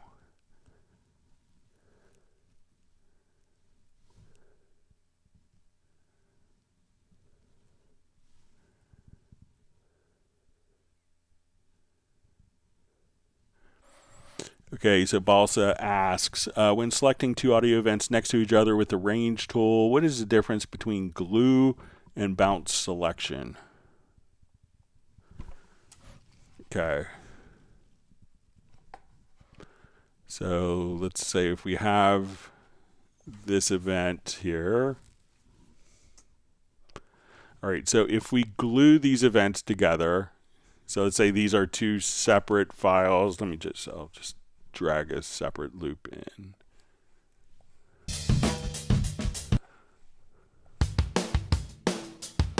All right, so these are two separate audio files. If I glue them together, so we grab our glue tool and we glue these together, now I can move these together as one single entity. Now it goes from what we call an event, where we could adjust our fade in, fade out, our clip gain, and it turns that into a part. So now when I go to my part editor, we can double click. So we can think of a part as a collection of events. So now I can move these events, and we still have the two separate audio files, but they're kind of glued together. So I move one and they'll move proportionally. If I wanted to do my clip gain, I could make my adjustments here. I could choose to trim the audio events. So say, okay, let's just grab the beginning here, and I want to slip the contents within that. So that's what gluing does. So we still have two separate files. Now when we do a bounce selection, what we're going to do is to create a new file. So I'm going to take these two files, those are still in my project, and we go to audio to bounce selection. We'll replace the event. So now we've created a new audio file that is both of those files combined. So this is one file. We still have the original two separate files, but this would make a new audio file so that we can make changes to that without affecting the other ones. So gluing doesn't create a new file, but the bounce selection will.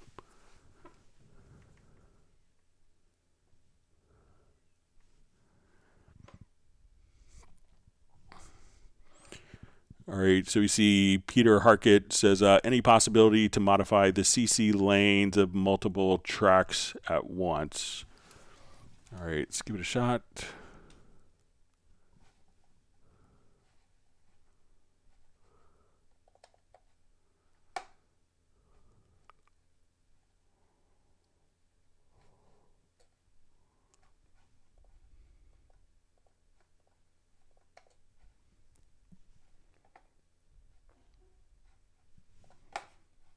Let me activate this project here.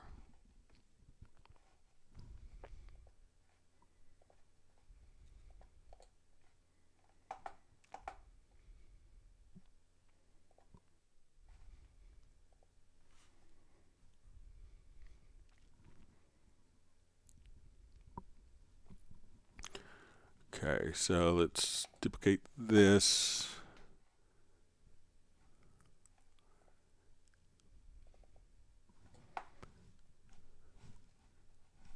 And I will do just a quick change the pitches of this.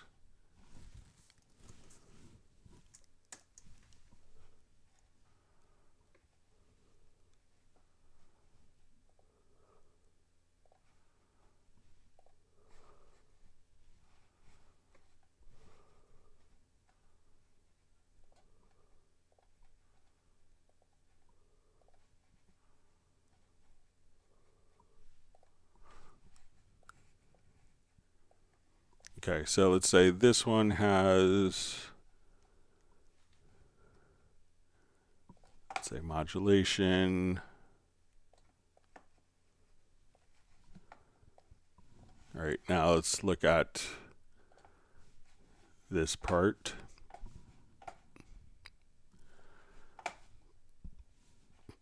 Okay, so now, so generally it's going to be kind of handled independently, but let's come over here. I'm going to group these together, see if we could do it with that.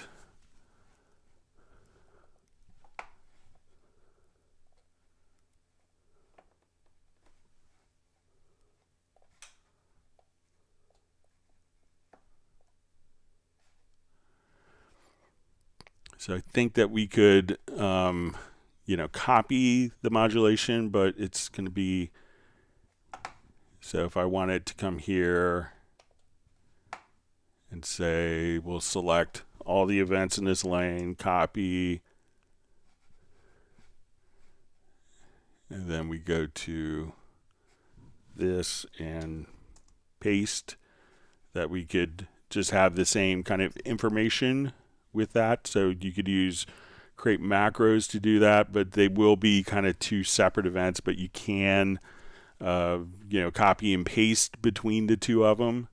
So, and there's like all sorts of other ramifications that could go, there's a lot more things that could go wrong with it, you know, making, if we have multiple ones opened and we do, you know, and we do editing, let's say we go to our full screen view here and we're doing editing for CC data and the other ones are visible, that you know, that could cause all sorts of unwanted aspects as well. Or you could just take both of these tracks and place them into record. And as, let's say I'll just kind of take these and I will just hit record on both of the tracks. And I'll just set my MIDI record mode here into merge. Sorry, I know it doesn't make any sense musically. So let's say we'll merge our linear recording.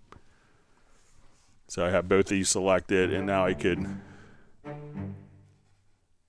so we'll come here.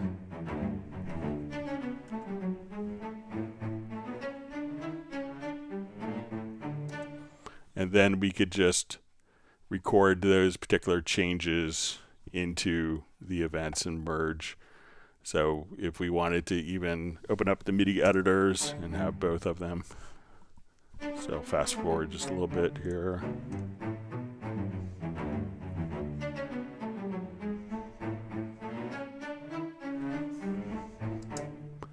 So you could then just have, you record the MIDI CC data on both parts.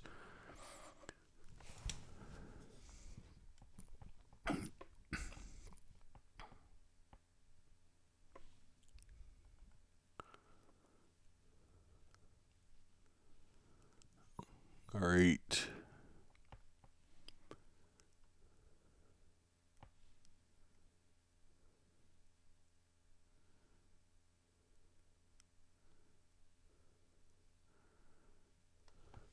All right, Anders McCormack says, hi Greg, when I use retrospective recording, I keep getting MIDI notes overlapping each other, even though the buffer is set high. Used to work fine, so I think I changed something. All right, so let's say I have these parts recorded here, and I just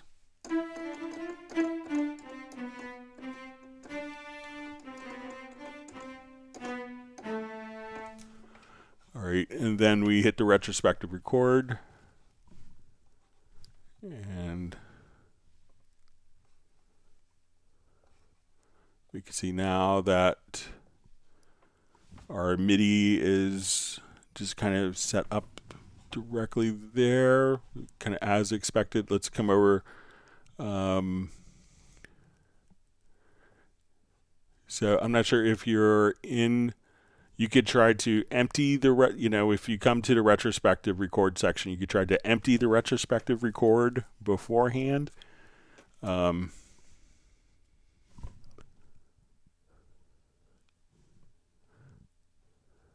And see if that makes a difference. And also, you know, if you're in linear recording, you know, check, you know, if you wanted to insert as linear recording, or if you're in like a cycle recording, that see if that makes a difference for you as well. But it seems like it's kind of working as expected for me.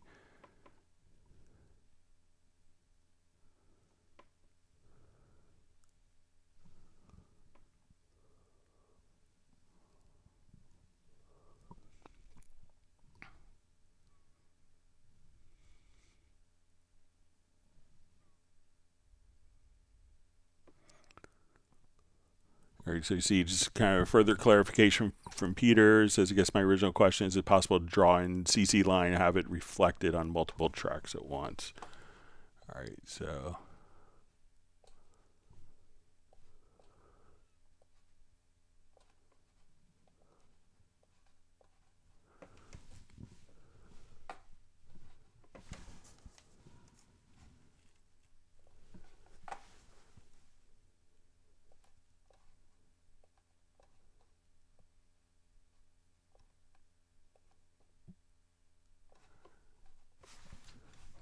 okay, so let's try just like a multi.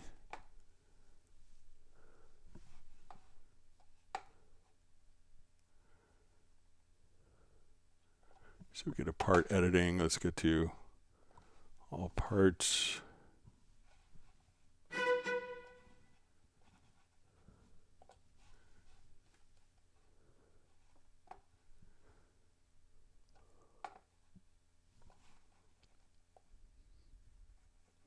But I think that's going to draw it on only one part, but there are like some, I think I made a macro in previous live streams, if you look it up, to copy all of the MIDI CC from that part over. So, but they'll be treated independently.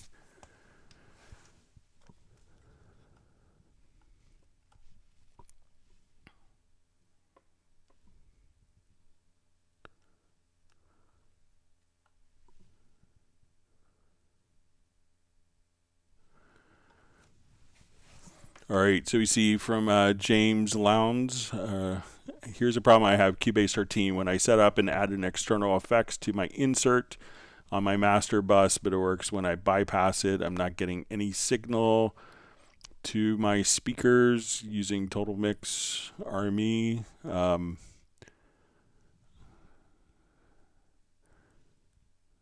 right, so I guess if it's on the master bus, I don't have external effects, but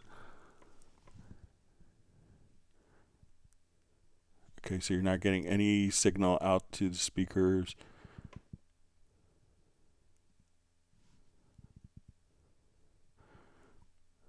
Okay, so check to see if one of the things you can do if you're running an external effect, so let's come over here to the Mixconsole, and let's say we're at your master fader, and this is where you have your external effects. One of the things that you could do, let's say we go to your external plugin. We'll see if this does a trick. All right, so you could kind of bypass it, and that will turn it off. But you could also try hold down the Alt, and then you see how it will turn kind of like a darker black. So when we have it, this is on. When I click this button now, it's bypassed, but it's still going through the signal. Try to hold down your Alt or Option key and click on the power, and that will disable, and see if that makes a difference for you. So try hitting the power button. So again, there's kind of 3 levels. It's turned on, it's bypassed, but it's still doing the delay compensation. And then also if you hold down Alt or Option plus click on the power, and you'll see this will go from kind of a shaded to dark, and that's when it is disabled. So see if you disable it, if that makes a difference for you. And if you have any routing in RME Total Mix of internal, if it's not like a one-to-one relationship, then Total Mix could be sending it to the wrong area as well, to a different output.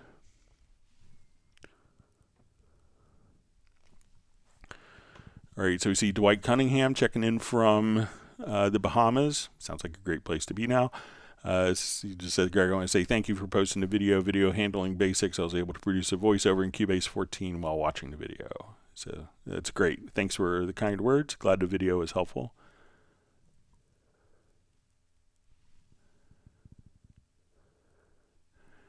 Dwight just says, many thanks, Greg. Cubase is a very powerful DAW. So.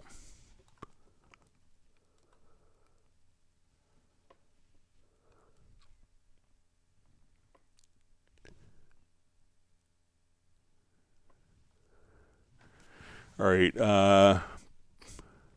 Baranga Danga Jam Sessions asks, hi, Greg. I was fiddling with the vent transparency, outline, strength, etc. Now my hit points are dark and nearly invisible. I tried loading defaults without success. Can you help? All right. So I'll just try it inside of Nuendo just in case I have run into the same thing you do, but I think we could take a look at it. So I'll do Nuendo 13 here real quick.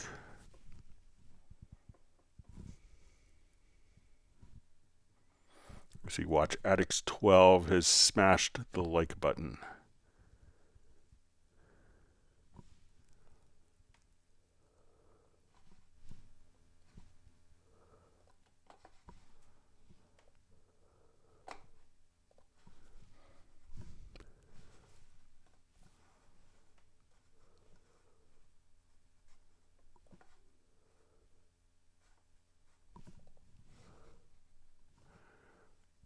All right.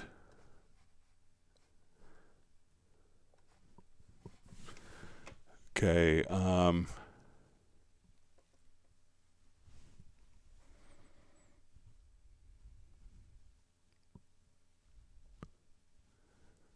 Okay, so it says I was fiddling with the event transparency. So let's say we'll give this a quick color here. All right, now let's go to our preferences.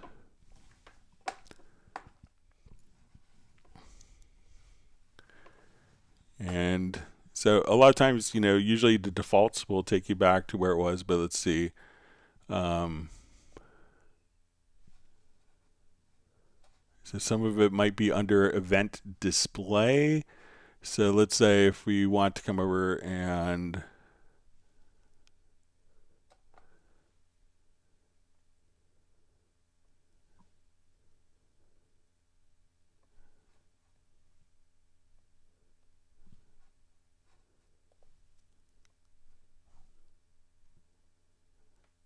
okay, so we have like the event opacity. So let's come over.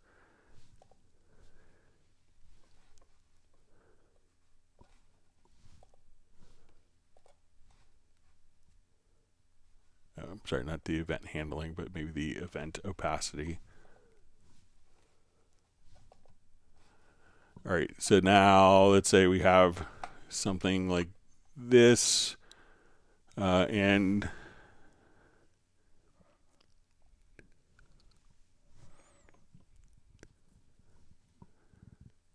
okay, so the outline, strength, etc. Now my hit points are dark and nearly invisible. I tried loading defaults. All right, so let's say we have hit points on this file. So I'll come over to,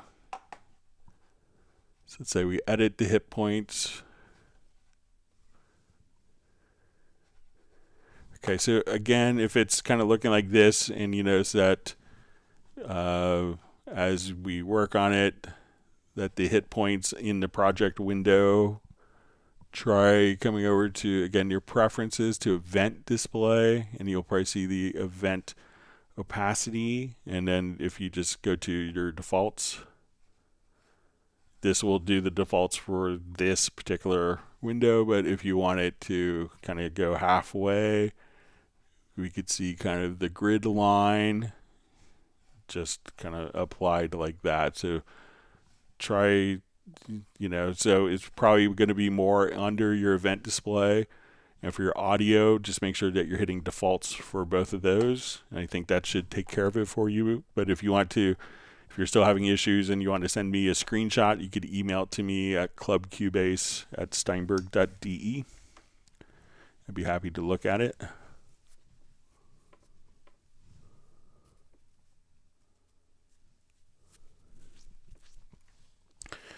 All right, so we see one shoe just says, can you talk about how to get the color gradient on the tracks? So usually, like you saw that when I was just in Nuendo, that we would have So we'll do a new project and come here. So let's say we don't have any tracks. I want to go to my preferences. And when we go to, I think it's,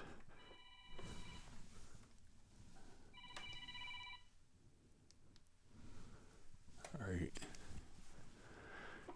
So we'll go to our preferences here, and we go to track and Mixconsole channels. So a lot of times we could see use tracks default color. So if I say, okay, let's add a number of tracks, that these will all be gray. So kind of boring. So if we want those to be colorized, what we could do is, again, in the preferences, I usually like to use previous track color +1. And then I also, you'll see other settings here for tracks, folder tracks, and Mixconsole tracks. So let's say I have these disabled, and we hit OK, and I add the number of tracks. The tracks are colored, but we don't, like, we see the track color here, but not in the tracks themselves. So let's come over to your preferences, and I'll add the track colors. Now, if these are in a folder track, we could have the folder tracks colored. When we see that my Mixconsole doesn't contain these colors, I could now go to the Mixconsole, and the Mixconsole has those colors, and we could adjust this the intensity of the color strength. So let me clear my throat. So if we click apply, we'll see that the colors will be stronger, or if we want them to be kind of more demure, we can come right over here and just say hit apply, and we can still have the track colors, but we could adjust the color strength there. So once again, go to the preferences, and you'll see under user interface, track and Mixconsole channel colors. And that's where you can make those changes.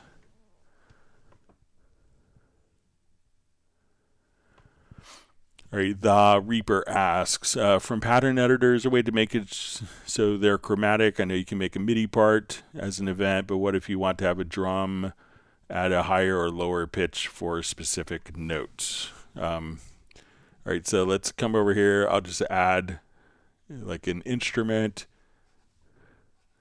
and I'll make it into the pattern editor. I'm going to just double click. We'll create an event here so we could launch the pattern editor. But really all you have to do is just come here.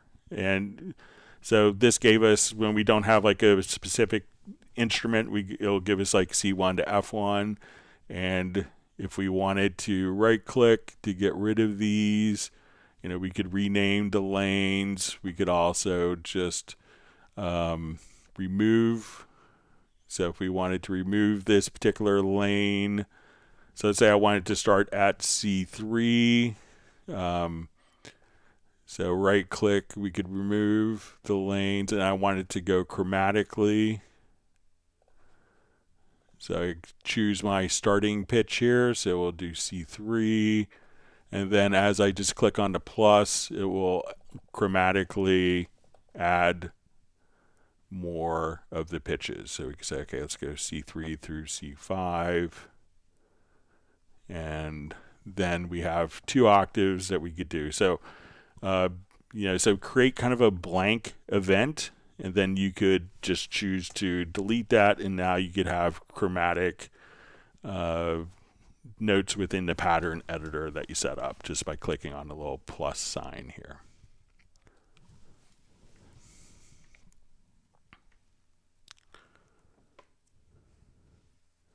All right, so we see Val just says, about to render, I got it. You can't select the event, only the track when you do it like you showed. So yeah.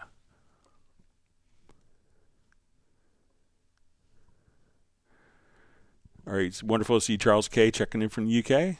Always wonderful to see you on.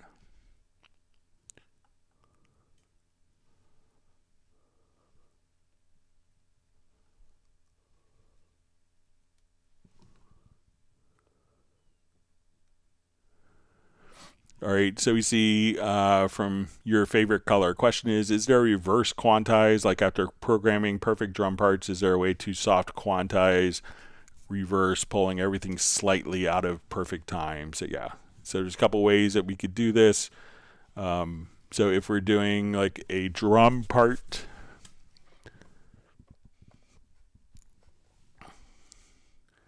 so if we come here, let's add, say we'll add a drum track and we'll make it a MIDI part.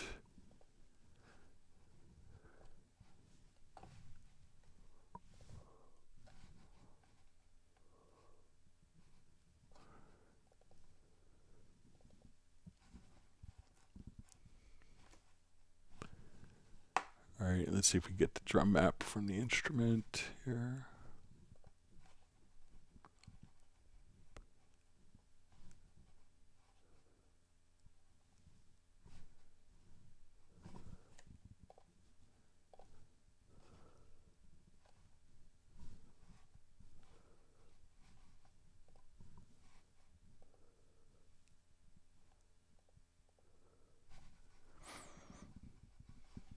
Okay, so let's say we want to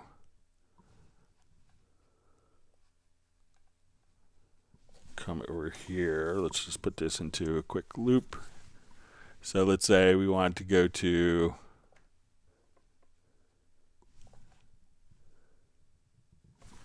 here. I'll just do a different approach here.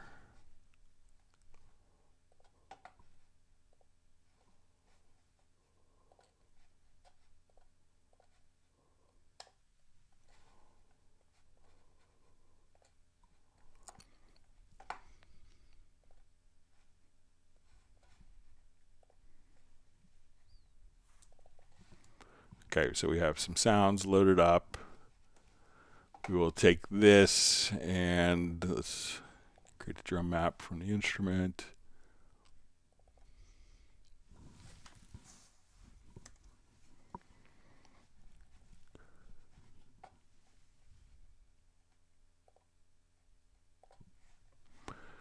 Okay, so now what we want to do is just say, okay, we want to have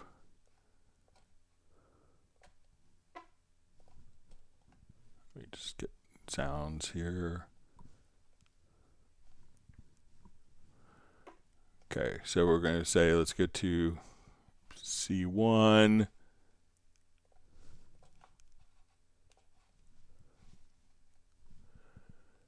And as we have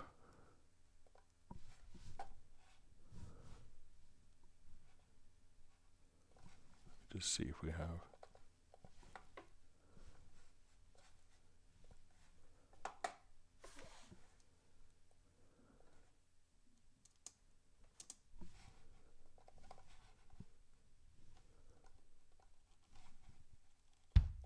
okay.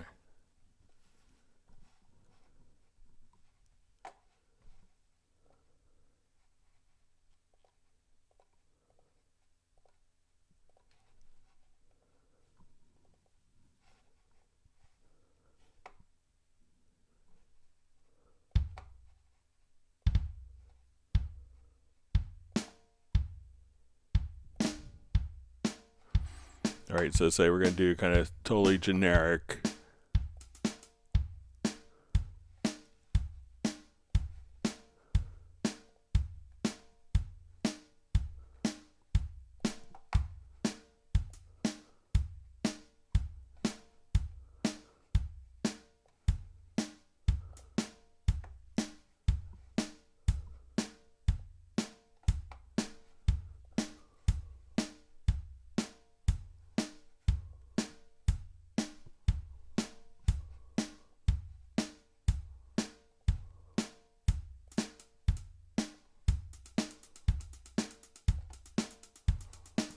All right, so let's say this is our kind of generic drum part here. All right, so if this is sounding too generic and we want to kind of, come over here, we could do what's called like your swing, quantize swing percentage. So I could come over here and just say, and we can notice that as we change the percentage that we see the visual grid here change. So now we could just come over here and apply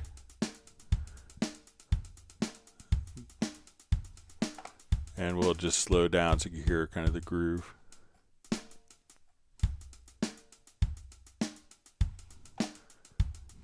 So if we want to apply more swing to it, so this way you could choose like different notes. So say, okay, I want to put in like a, and then even just saying, okay, I want like every other.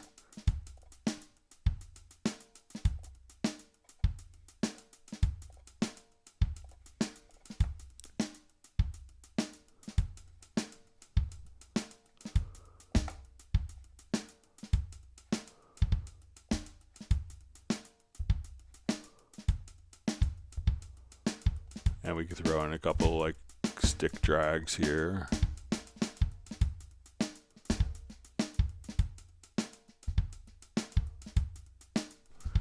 So if you want to make things kind of not perfectly quantized, you could just apply different grooves. You could also, once you go into the quantize panel, you could set at where the catch range is, where the safe range is, plus the percentage. And if you wanted like more of a iterative quantization where as you quantize notes, you could move it like 80% farther away. You could also just come over and adjust kind of, you know, there's new play probabilities, velocity variance that could also kind of add to grooves. But you could choose to take all of these notes and slightly shift their start position over just a little bit. So let's say, so now it's not going to be perfectly in. So now my hi-hats could be offset earlier in time or later in time. And we could also kind of do this directly with the drum editor. So if we go to, let's say, a drum machine, we could add a drum track. So in the new drum track, so let's come over. Okay, we'll make this into a pattern event. So we'll load up a quick preset. And now that we're in the pattern editor for this, we just make sure we're in, we have a preset loaded up. Didn't take. So now we go to the pattern editor, and as we want to work, we'll just solo this.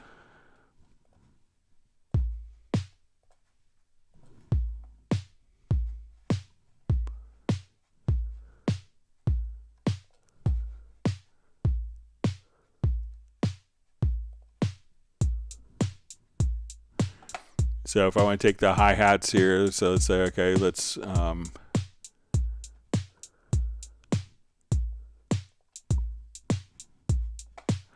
so if we wanted to just select swing on the hi-hats only, but we wanted to offset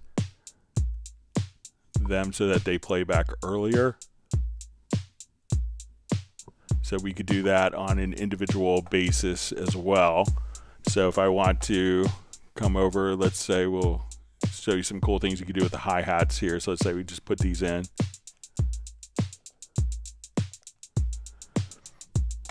We could do offsets, so I could say every other hi-hat play earlier, and it could do varying amounts of playing that earlier. And if we wanted to put in our velocity changes, we could also do play probability. So let's say, okay, on these, I want maybe a 70% chance that these notes will play. So this way it's going to be doing kind of different random velocities. Or I could say I want to take this note right here and let's do repeats. But each of these I could now take my hi-hats and adjust the offset. So it's playing back earlier, ahead of the beat, or behind the beat. So there's just some cool things that you could do to kind of offset something where drums are very kind of static to make it a bit more off and a bit more human with different feels. So that's how you do kind of a reverse quantize.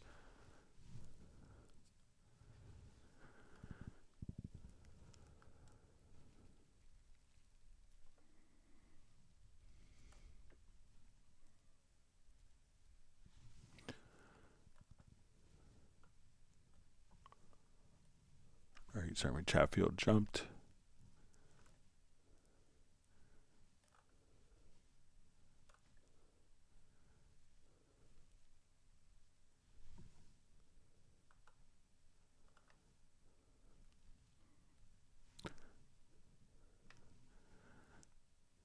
Okay, so we see Jan Lee Hooker just asked, hi Greg, is there a key command to cut a MIDI note into 32nds, 16th, 8ths, and so on? So drawing one bar, for example, and then I want to cut the event. Okay, so let's say if we have a MIDI note here.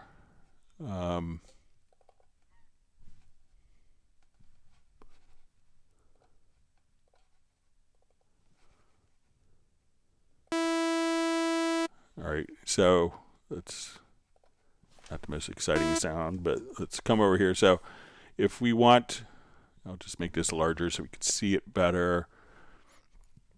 All right, so as we zoom, one of the things that you could do is just simply hold down, you know, so if you want, you could set kind of the zoom factor here. So let's say, okay, I want this to be set to 30-second notes. And as we zoom in the grid,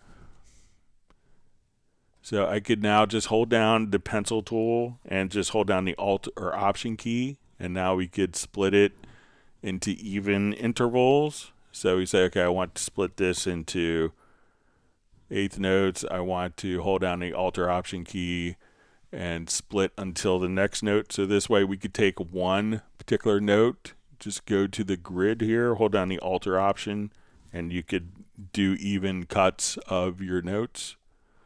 So if you want to do 16ths or 8ths, whatever rhythmic interval you want, hold down the Alt or Option, select it on the note, and then it will do equal cuts so that you could come over and be able to change pitch. So it's a great kind of film scoring thing.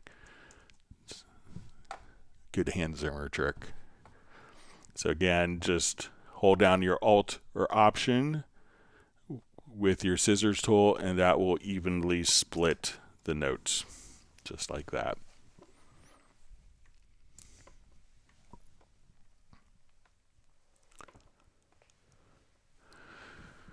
All right, so you see FlyV says, sorry about asking all the OBS. Thanks for your info. How do I fit my screen? So what I do, I'm not an OBS expert by any means, but when I come here, I go to my display capture is what I add here, and then that allows you to transmit your screen. So if, and then, so instead of, so just add a display capture. I don't want to mess up my live stream with that, but then that transmits your screen. All right, Yassine El Belgidi asks, hi, please add a problem on Media Bay. I work with a sample rate of 48K. When I listen to samples that are made with 44.1, listen to it modified. What is the solution? So probably what you want to do is, you know, so if files are, you know, some files, I would make sure that you have this preference set.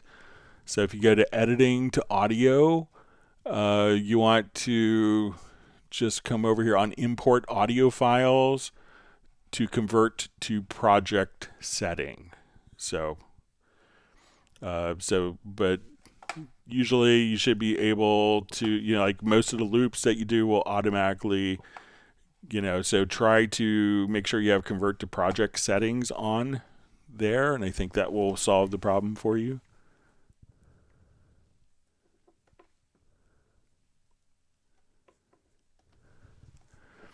All right, so we see watch ADX 12 says iConnectivity audio interface failing. Greg, do you recommend UR or RT? Looking at the UR44C. So if you want really exceptional mic pre's, it's going to be the RT. I think that Gareth just got one recently, so that has Rupert Neve transformers in it. So that, you know, if the high quality mic pre's, that hits kind of well above its price point, because it has Rupert Neve transformers, which makes a big difference in the sound quality of the mic pre's. All right, so Mark Rabin just says, thanks, Craig. Hood known. How long will you be live? Still here at work listening to? So we usually go for about 4 hours, so we have probably about another 2 hours, 53 minutes at this point. But yeah, we usually do Mondays and Fridays for 4 hours. And just a quick note, and I'll mention this on Friday and next Tuesday, but Friday I think it's going to be the 29th.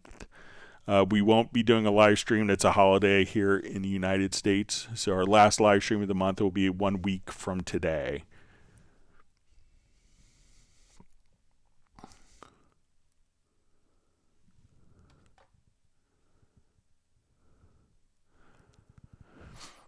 Okay, Hood Known asks, could you please demonstrate one finger chord track arpeggios with a piano? All right, so we'll load up a quick piano sound here.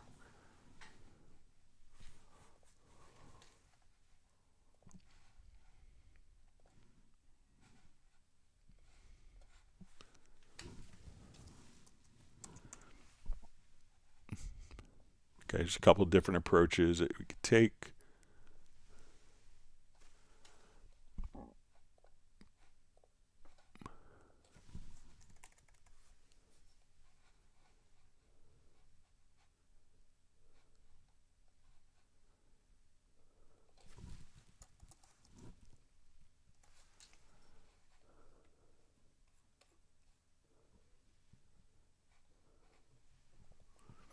Okay, so let's say, all right, so if you want to do one finger, so what you can do is come over to the chord pads, and let's activate the chord pads. And this will play the chords. But if we wanted this to actually do patterns, so we see where it says playing chords, you could click here, go to patterns, and then there's all sorts of great factory presets. So let's say, okay, I want to do, I'm just holding down one chord.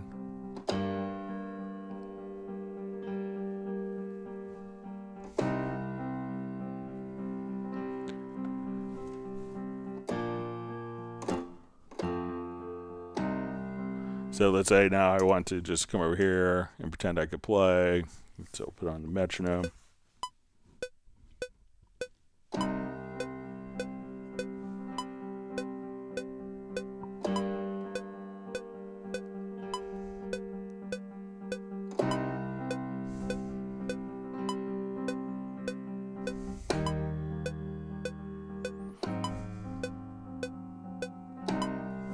All right, so now when we look at it, we could just come over and it looks as if we played all those beautiful piano parts into the editor just like that. So we hit the one note that triggers the chord in the chord pads, and the chord pads can then have their own arpeggios. You could drag your own arpeggio into the patterns.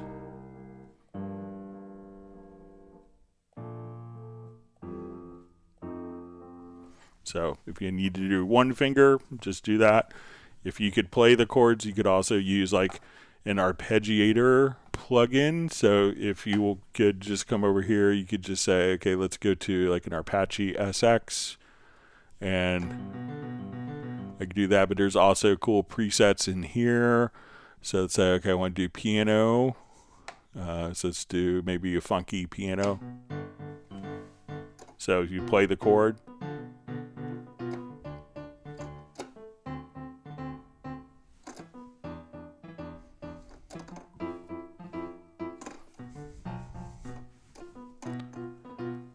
So if you want to try a different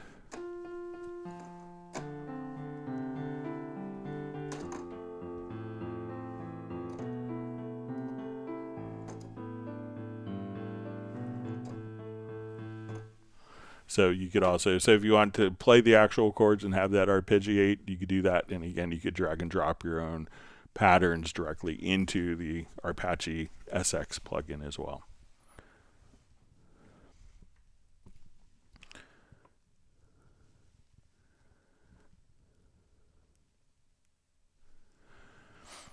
All right, Razel Zamini asks, hi Greg, question, in Mixconsole, insert slots are empty, takes lots of space. Can we reduce that to only 2 slots? Thanks. All right, so let's go to our Mixconsole here, and let's say we have our inserts open, and let me just add a number of inserts to a particular track.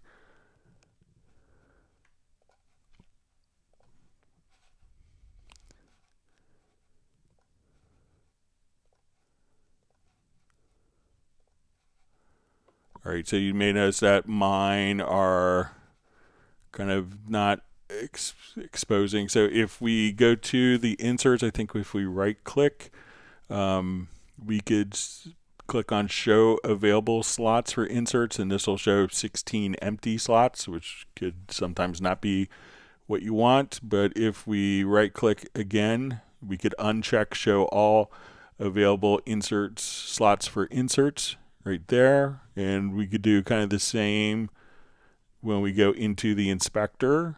We can see all the available insert slots, or just simply the insert slots that are available. So if we have 2 insert slots, it'll give you 1 blank below, but try Razel just to right click, and you could just say and uncheck show all available slots for inserts. Great to have you on. Thanks for being such a loyal attendee.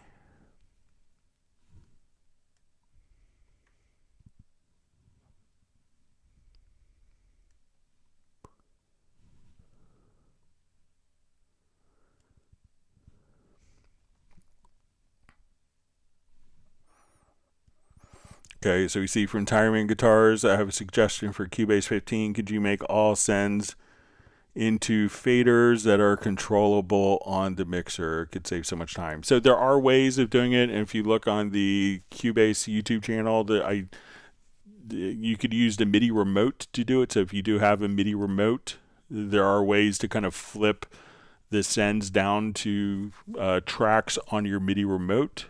So, but you could try that. So look for on the Cubase YouTube channel. I did a tutorial showing that. But yeah, I understand that you'd want the sends down on the faders. It's kind of a popular workflow and live sound. So.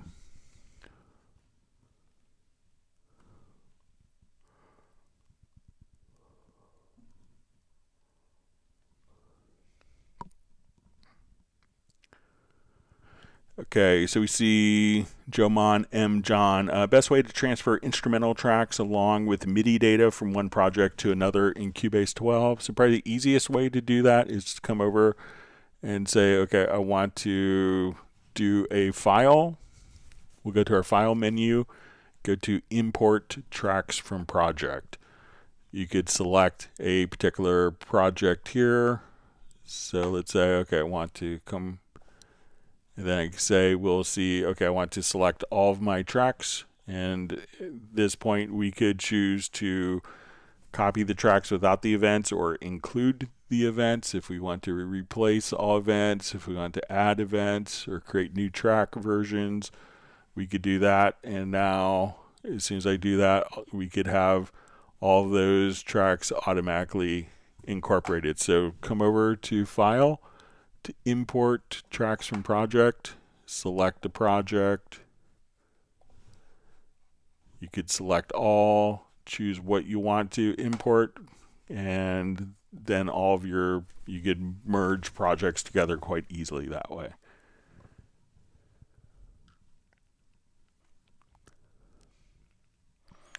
All right, so we see Flyv's got everything set up in OBS. That's great. now he's going to be doing live streams along with me.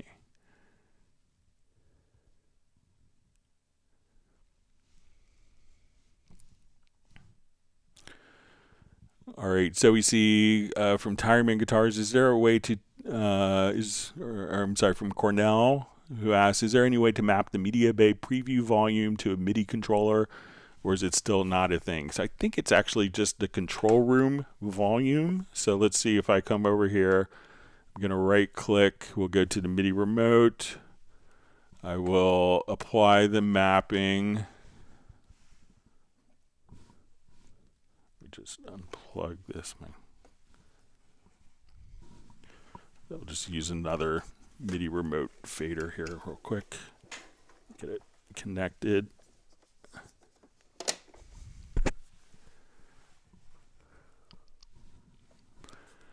All right.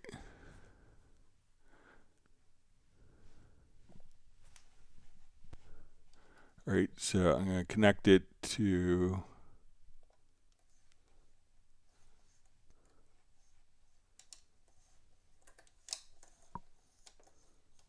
okay, so I'm going to connect it here, apply the mapping. So now we could control the fader. So let's go to our Media Bay volume. So the preview volume.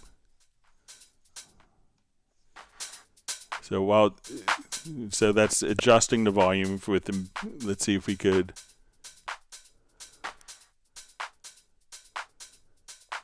have this mappable. So it's just going to do everything. So let's see if we could do it in the larger Media Bay. Looks like it might not be.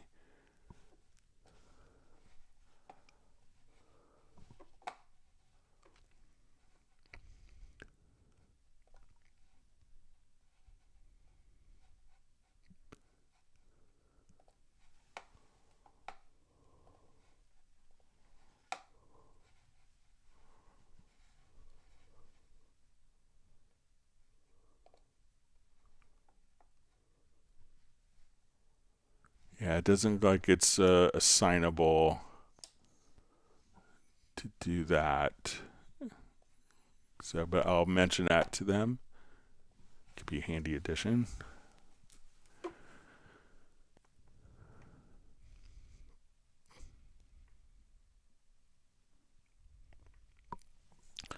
All right, so we have a question from Tireman Guitars. Is there a way to turn audio into MIDI easily? It would mainly be for little altar boy to get robotic vocals. So if it's going to be like a monophonic source, you could do that quite easily using Very Audio. So if you wanted to,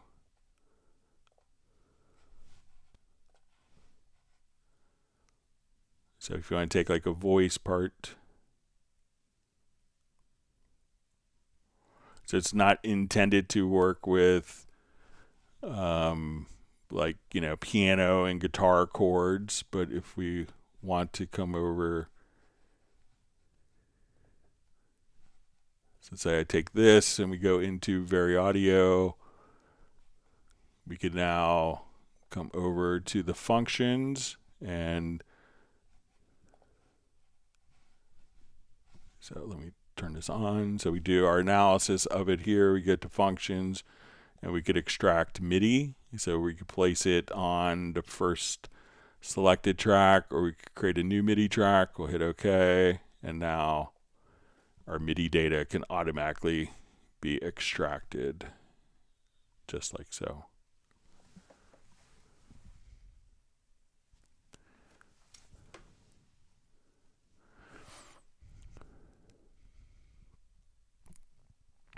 All right, so we see from Mepluush 25 it says best way to get a reference and match the masters of a song.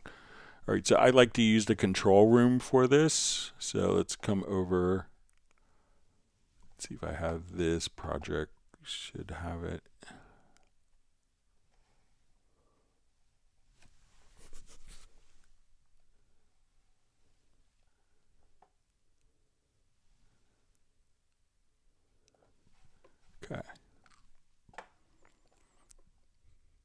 So when we kind of route stuff and monitor through the control room, one of the problems with working with references is if you have plugins on the master bus, those plugins will get processed on your reference track as well. So let's say this is my multi-track project, and I have kind of a mix down of this. So what I want to do is just come over here. I'm going to take this file and let's open up the channel. I'm going to, first of all, I don't want this going to the stereo bus because my stereo bus has effects processing on it. So I'm going to route it to no bus. I'm going to go to the Q sends, and we have 4 Q sends, and you may have to go into your audio connections to your control room and set up a Q send. It doesn't have to go out of a separate output. We just need to. So I'm going to send this out to the vocals, and I'm going to make sure that the level is at 0 dB. And I'm going to put a goofy plug-in on this track, or like a really bad EQ. So we listen to this track. So now we go to the control room. I could now listen to my mix, and when I click on Q1, this is the only track that's going to Q1. This is my reference mix. So now I listen to, and I just have this very different, just so for demonstration purposes. So say that's my reference. I want to listen to it against my mix.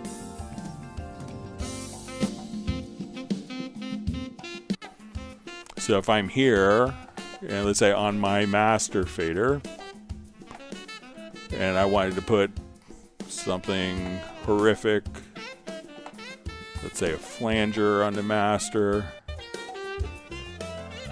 So just to point out that this will be different. So when we go to the reference, because we have our effects processing on the master bus, I go to Q1. I can listen to that track versus my mix.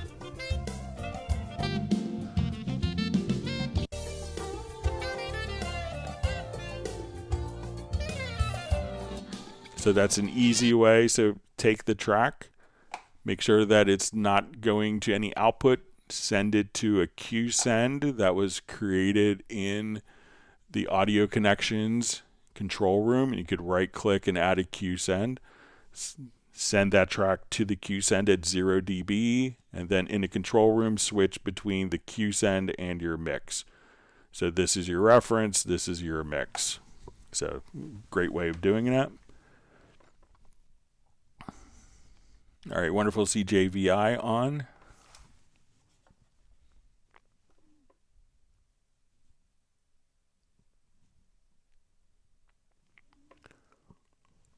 All right, so we have Graham Witcher checking in from Oxford in the UK.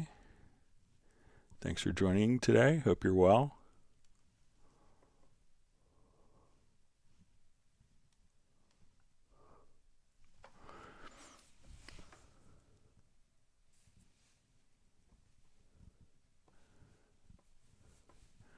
All right, so we see James Lowndes about the external effects on the master. So thanks, Greg, with no change. It used to work fine, but that was in Cubase 12. So I don't think that there is any real changes in the external effects integration.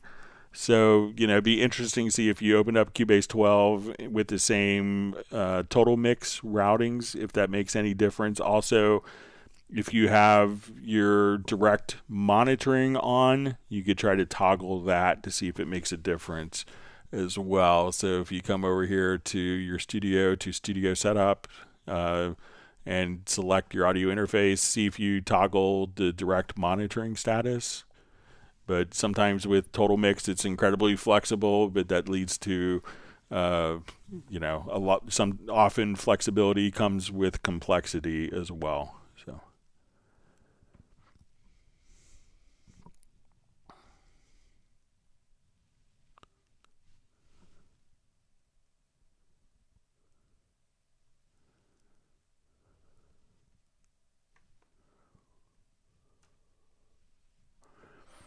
All right, so we see just a question. Is it possible to EQ in a drum machine? So let's go over here. Let's add a drum machine track. So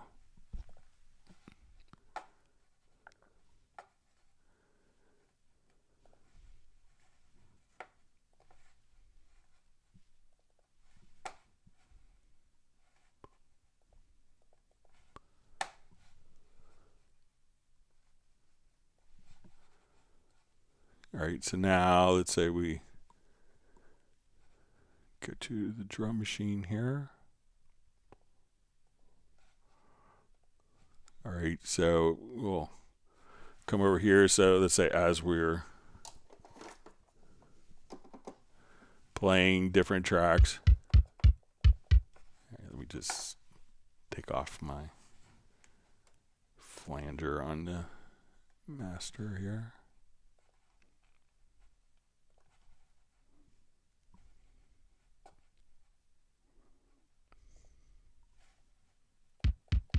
All right, so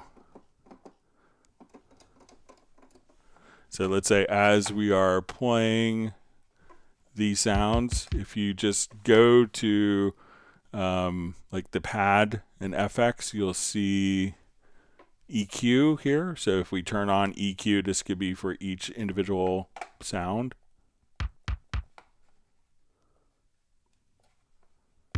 So each pad could have its own EQ. So again, you could just turn on the EQ for each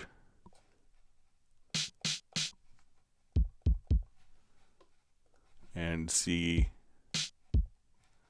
those particular changes automatically. So we come here. So you could have distortion, filters, bit crusher, and EQ on each individual drum.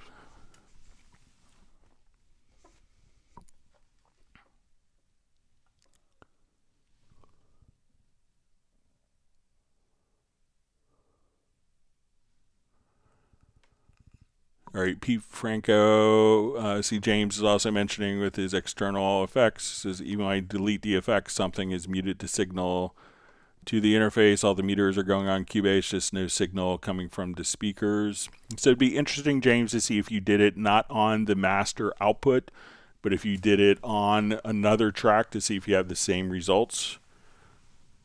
So if you could try that just out of curiosity. Pete Franco says, is there a way to reset all settings back to factory? So when you start the program, I'll show it with Nuendo here just quickly. If you hold down Alt Control Shift or Command Option Shift and hold it down right after starting the program. So I'm just going to hold those three keys down, Alt Control Shift or Command Option Shift. You'll get this, and you could start it in safe mode, and you could delete the program preferences, and that would take you back to where you were, kind of like a factory reset of Cubase. So Alt Control Shift or Command Option Shift as you boot up your Cubase.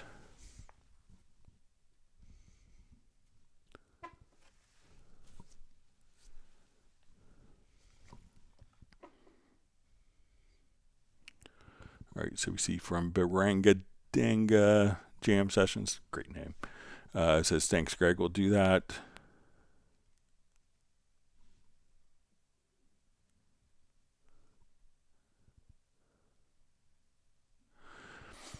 All right, so James Lounge just says, update. So the outputs got turned off in the audio connections window, so I had to turn them back on. So in Cubase 14, one of the things that you can do is share the settings, but yeah, if it's turned off, then that could cause what the problem is if it's being utilized by another device. And Cubase 14 allows you to share like external effects and instruments routings with the same physical port as well. All right, Tyron Guitars. Greg, when will the next version of Wavelab and Nuendo be released roughly? I presume early next year, but thought I'd ask. So generally we don't talk about like release stuff, so I think we'll see Nuendo roughly, it's like sometime early next year.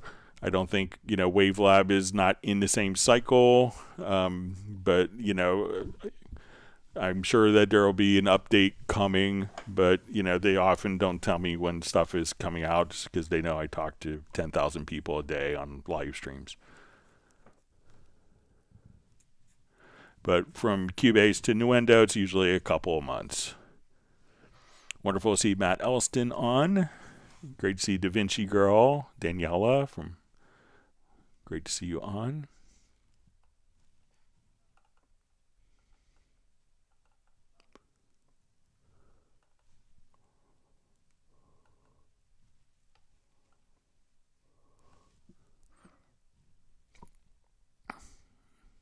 All right, my chat field jumped.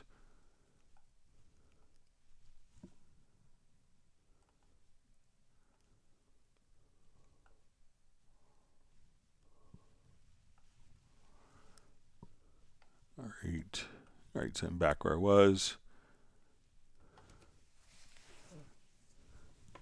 All right, so we see G. Robinson.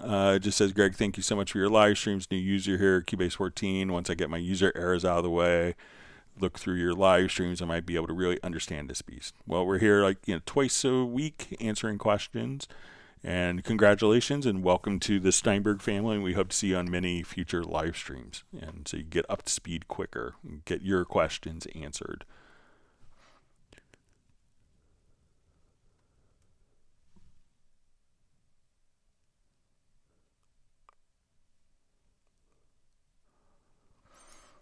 All right, so we see Lawrence from Barn Door Recording in Rhode Island. Greg, is there a way to make the lower window showing the mixer fader smaller as it was in 13? It seems like you can't shrink it as much now that you can see the whole thing. So it is a little taller, but I think if we come over and choose which things that we don't want to see.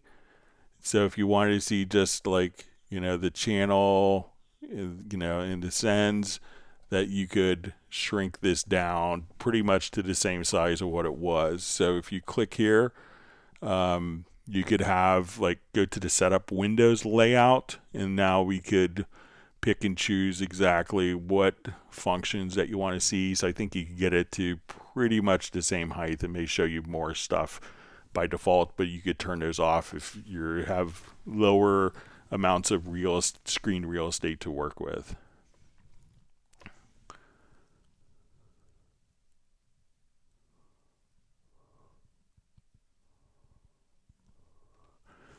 Okay, the Calvilio Impressa asks, how to extend the beat interface? Okay, so let me just jump over.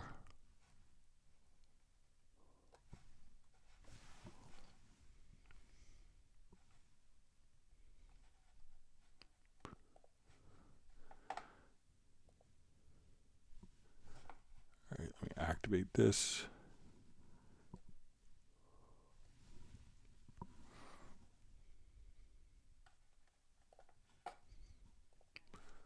Okay, so let's say if we go to the editor here, we'll just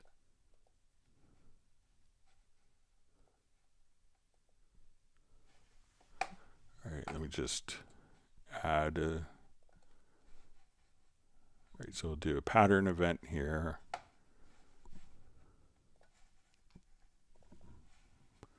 Okay, so now we go to our editor. So if we want to see it larger, there's this little breakout arrow, so we can see this arrow here. And if we want it to see more, so right now we could see, okay, I think we could have up to 128 patterns that you could scroll around in. So if you wanted to adjust the length of all of these, you could just kind of come right over here and adjust the length. So if you need to see this bigger, or if you want to do, here I want to see eighth notes instead. Here I want to see quarter notes.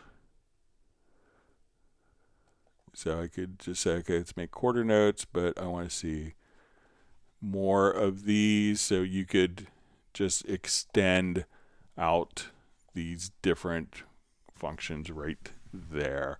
So this way you could just say, okay, let's see more quarter notes. I want to see this, more of these. So you could have kind of a massive beat making device right there.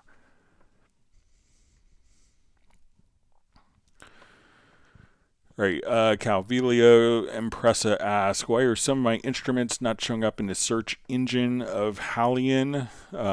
So, not everything is a Hallian-based instrument, but if you have Hallian, so what I would do first is go to the media bay and make sure that, if you have a particular instrument for like a Hallian expansion, that come over here and make sure like, okay, I don't see flux. Maybe flux is unchecked. So make sure that when you go through the VST sound categories here, that you're actually doing a check and make sure that all of these are checked right there.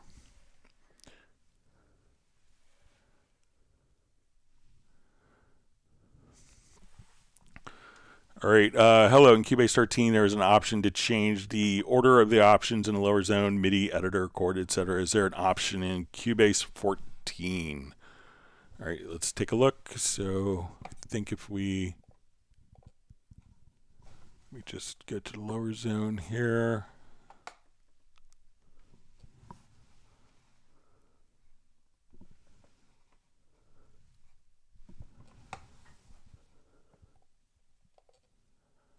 All right, so if we we see our setup our setup tabs here.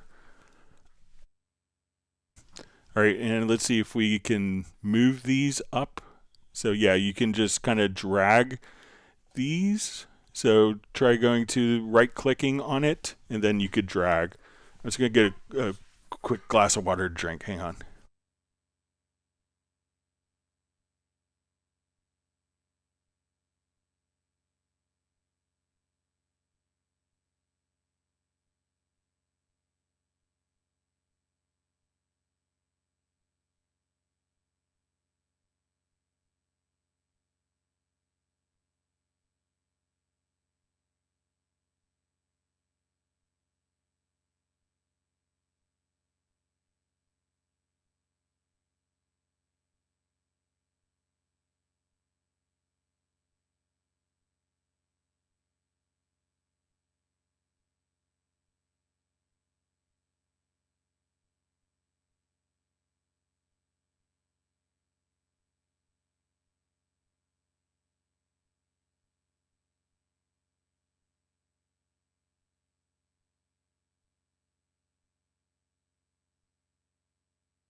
All right, sorry about that.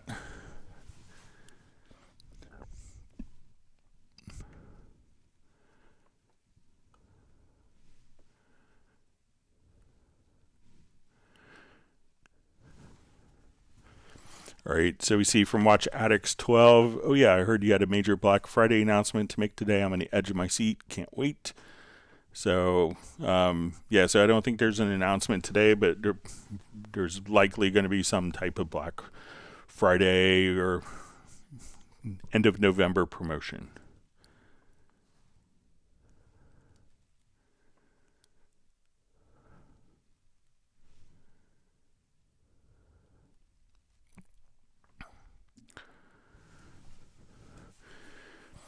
All right, so we see from Hood Known, just says nice with the big thumbs up.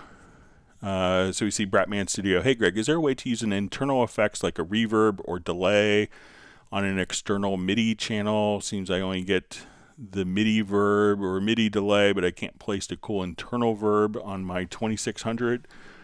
So because, the audio of your 2600 needs to be going into Cubase, you could send MIDI in and out to your 2600, but but what we need to do is to take the audio connections, and if we come over to your studio menu, let's go to your audio connections. You could configure it as an external instrument. And then what you need to do is connect it into inputs of your audio interface, because if you just have USB or MIDI connected, there's no audio information. Cubase sends the MIDI out. The 2600 then generates the sound from the MIDI information. But that audio is external of Cubase, so you can take the audio outputs of that, connect it into 2 additional inputs of your audio interface.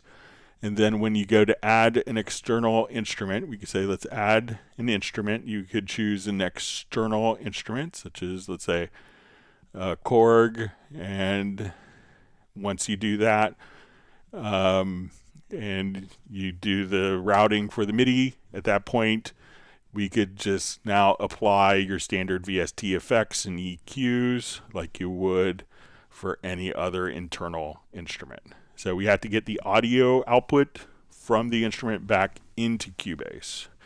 So that's connecting the audio outs and to your audio inputs, the audio outs of the 2600 to inputs of your audio interface. And then you can just simply, at that point, run your different effects in it. Wonderful to see Sable Winters on the live stream.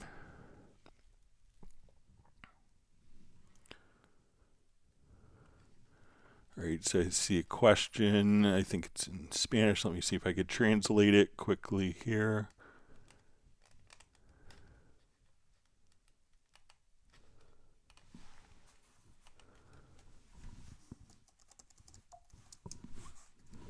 Give me just a second. I'll open up Google Translator.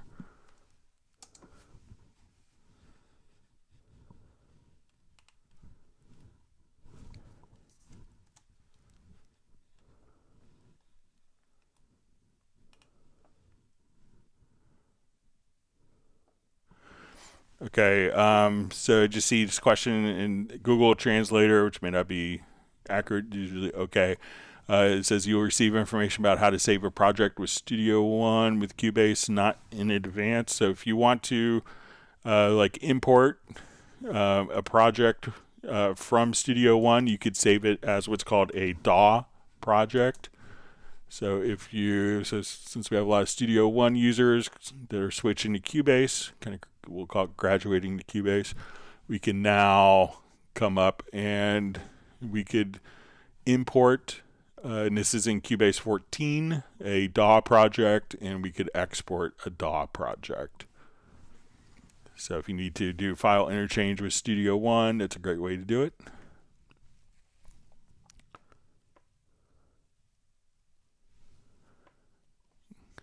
Yeah, and the 2 programs have different file formats. So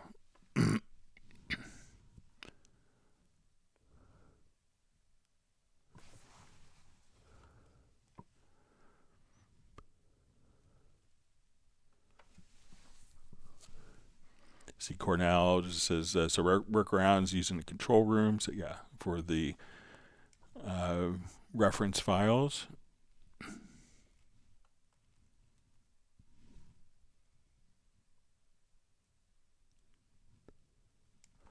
Right, so Hood Known says I'm running Cubase 11 on an older machine I do not want to update. Every time I open up Cubase, it crashes, I believe due to Isotope Nectar 4. I always run it in safe mode after crash. Is there a fix? So, make sure that if you're running Isotope Nectar 4, that one, you're running the 64-bit and VST3 version. I think Isotope is, when they will install, if you say, we'll install every plugin format version when you do the installation. So make sure that when you're doing that you're not utilizing a VST2 or, doing a wrapper. So like wrapping a 32-bit to a 64-bit plugin. But, some plugins do cause crashes in many systems. And, after a while, you could choose not to use plugins that crash your computer consistently.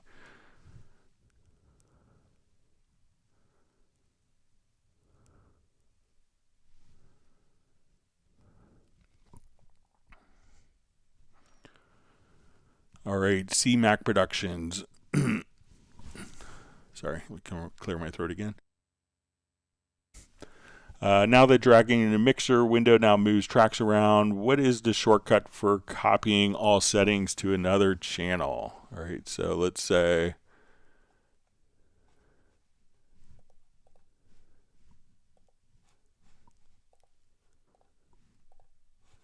okay, so let's say I'm here and I have my inserts visible.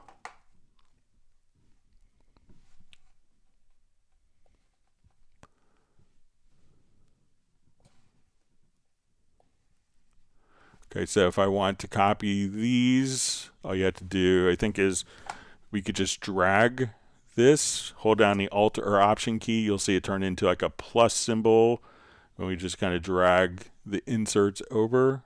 You could also, if you want to do, now let's say if we have like channel EQs on here, let's just grab it by the top name and drag it over, and then you could include the channel EQs as well as the inserts. Or if you just want the inserts over, hold down the Alt or Option key and drag. Or if you want all the channel settings, Alt or Option and drag. So you could do inserts, pre, send levels, etc. Okay, so we have B with Goldies just saying hi from Australia world.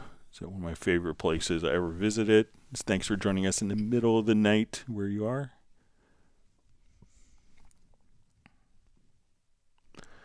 All right, so we see David Griffiths on from Wales in the UK. He says he's back after upgrading to Cubase 14 Artist.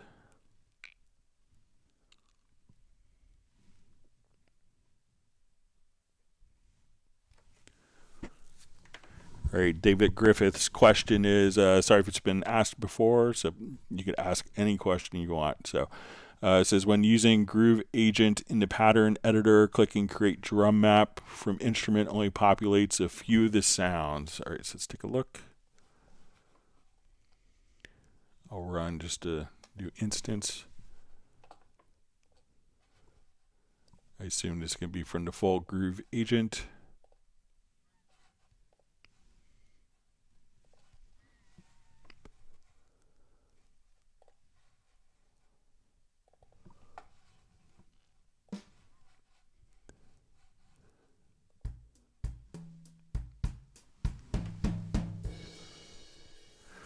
Okay, so let's come over here to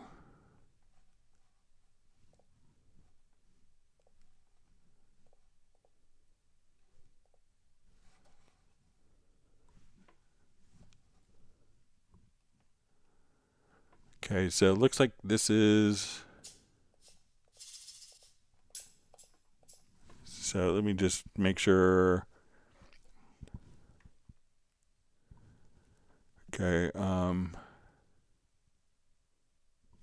okay, so see, when using Groove Agent in the pattern editor, so let me see if it's in the pattern editor here.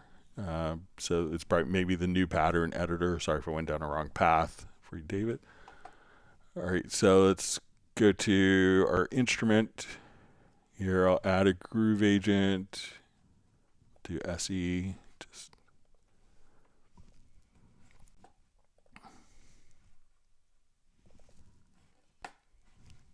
okay, so we have go up to C sharp or D sharp 2. Okay. All right, so let's say we have these, now, sorry, I should probably make sure that when we do this that it's a pattern editor, sorry. So I'm gonna, so, and this is a question that was mailed in as well. So I'm gonna add an instrument track, let's say Groove Agent, and I'm gonna make it into a pattern editor. Right, so now when we come here, we'll see, we'll double click, we have the pattern editor. I'm going to come over here and make the drum map. So we're going to create a drum map from the instrument. And let's look at our pattern.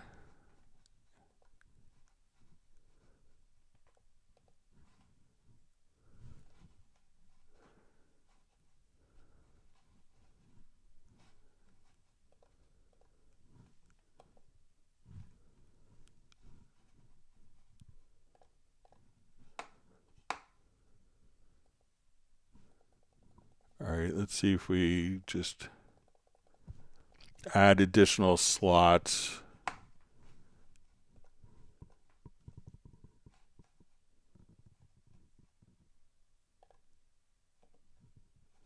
So I'm going to select forget the past here.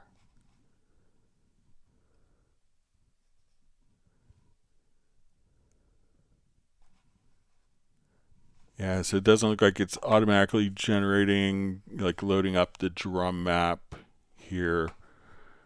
But now if we wanted to, program directly here,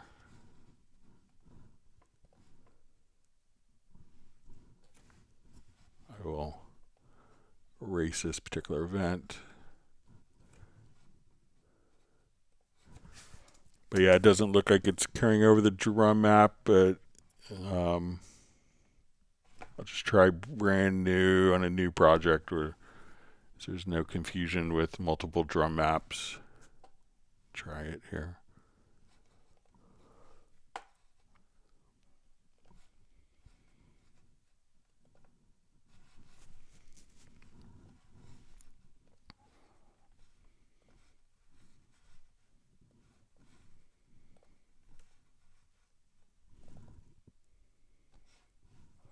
So usually to kind of use the pattern editor, we could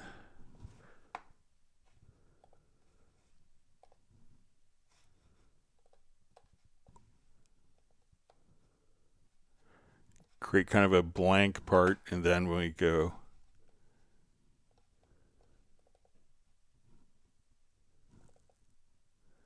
so now we could see, all right, and let's see if we add more. So we see some of the sounds here. So click on the plus symbol, and then it looks like you could continue to add, and the drum map names are carried over. So now if I wanted to, I'll erase this particular sound, and let's say as we're playing,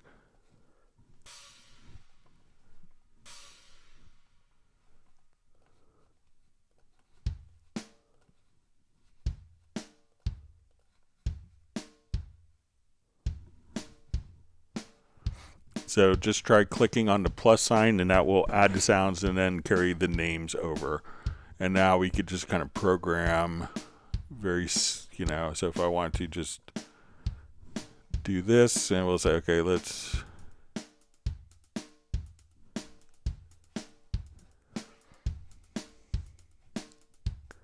so we could randomize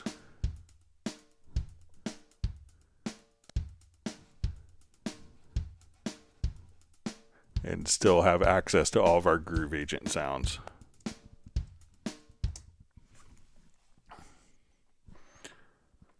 So try doing that, and then if you see just fewer sounds, just click on the plus sign, and then it looks like it automatically populates with that, David. All right, the artist known as Love asks, can Wavelab be used for Atmos? So it could do editing of like 22 point, like 25 channel, 26 channel interlead file, but it's not doing Atmos. So it's not doing any of the Atmos rendering. So, but it will allow you to edit multi-channel interlead files, but it's not doing Atmos.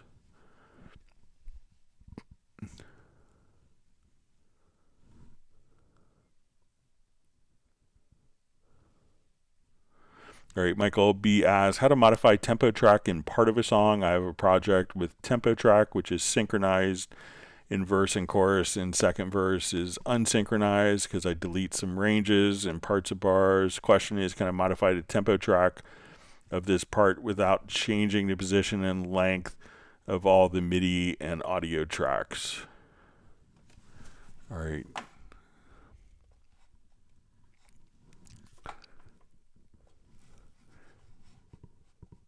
So let's take this project and I'll put different tempos in at different parts of the song.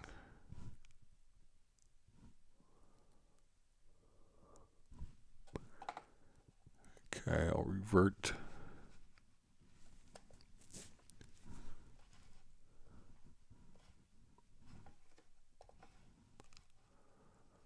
All right, so let's say we have our intro.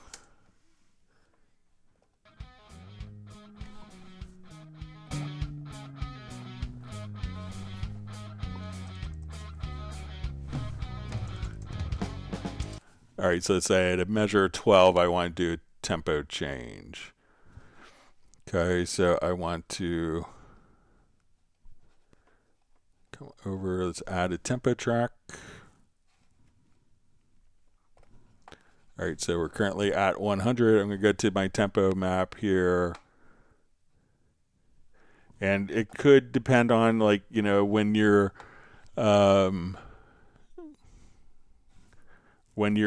you know, also like how the events react could be if they're set to musical mode or not.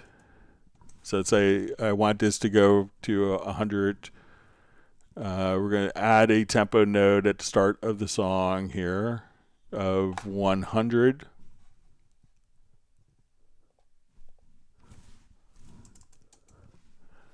And then it's at measure 12, it's going to go to 120. So let's say as we listen to it.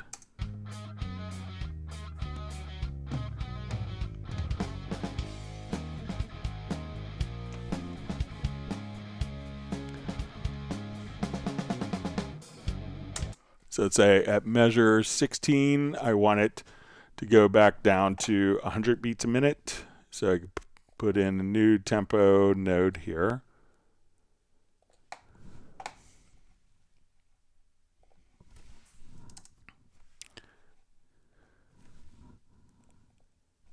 And because these tracks are in musical mode, they will automatically adjust to the tempo.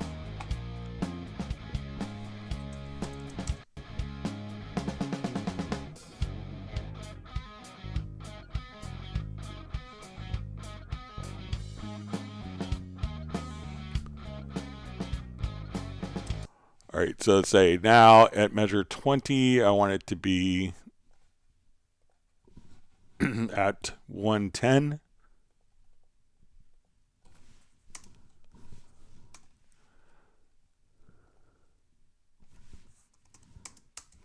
So now that these tracks are in musical mode, they'll just automatically be kind of like tempo parasites.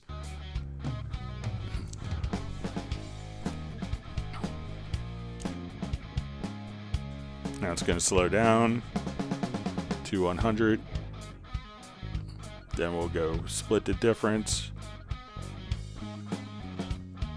Coming up right here, measure 20.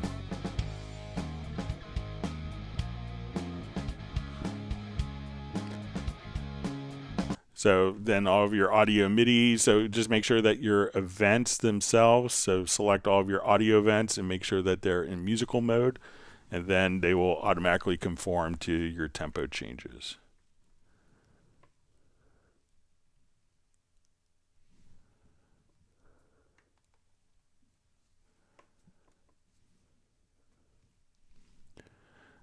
So we see Mars Monkey Max. Hey Greg, can I drag and drop samples from machine directly onto drum channels?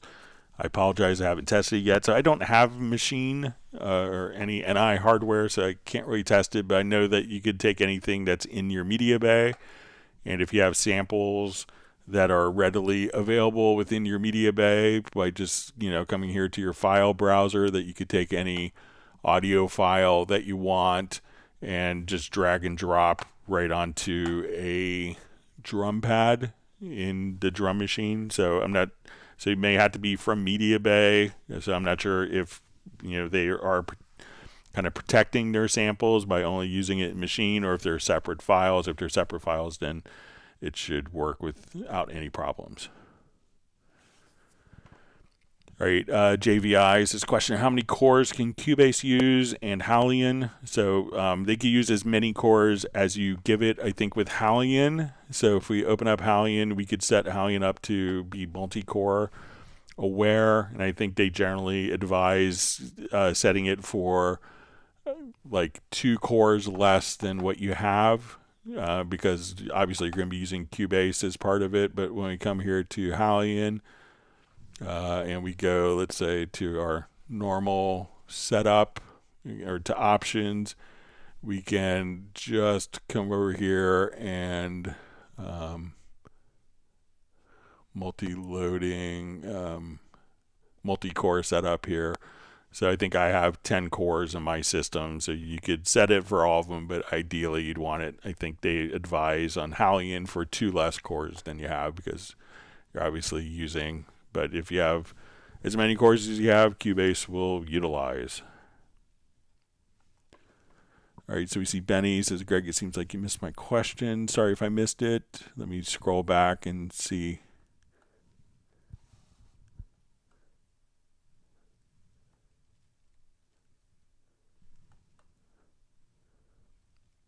All right, let me just scroll back. I may have missed a couple. Sorry.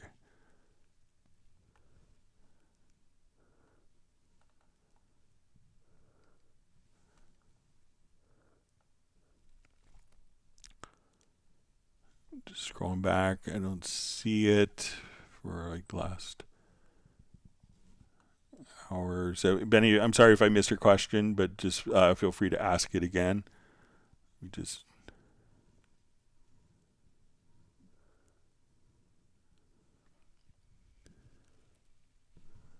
All right, so we see Jammin' and Cannon's back on the live stream. So it says, glad to be back, Greg. And his question was, can I copy the preference file from Cubase 13 to 14, or do I have to reconfigure? So it should automatically carry it over.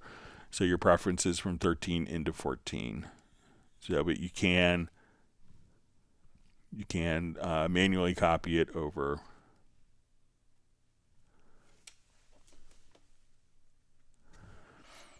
All right, so we see from Donna Solid Media, it says, I did a fresh install of Cubase 14 at Absolute 6, but 60% of my sound library is missing thumbnails.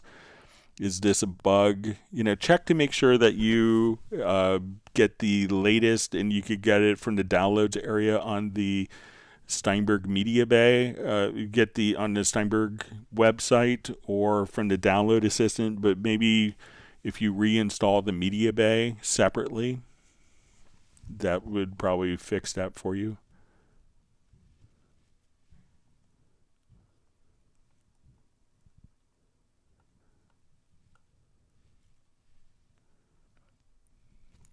Yeah, Benny, I'm sorry if I missed your question, but please ask it again, or if you want to send an email.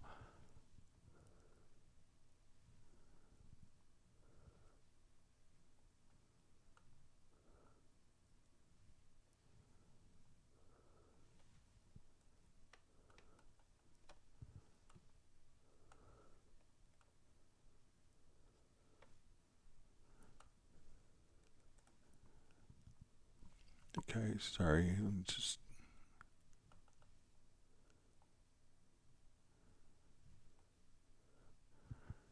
So you see JVI, so just asking about what is recommended, 8 or 12 plus cores, so get as many as you can.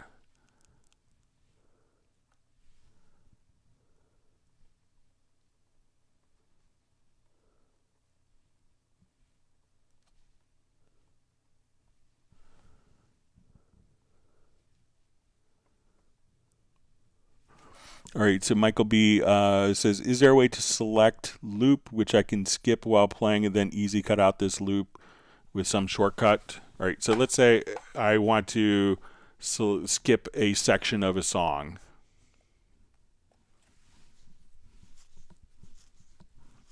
Okay, so what we could do is, I'll just turn off my divide track list here. All right, so I wanted to see what it's like. So I'm going to grab the range tool and hold down Control or Command plus Shift. And I could set this particular range. And what I want to do is come over. So I want to skip that range. So we go to our transport, and we could actually just go to locators, and we'll say exchange left and right locators. So now when loop is enabled, and you hit the slash key on the numeric keypad, it will now come over here and it will skip that section entirely.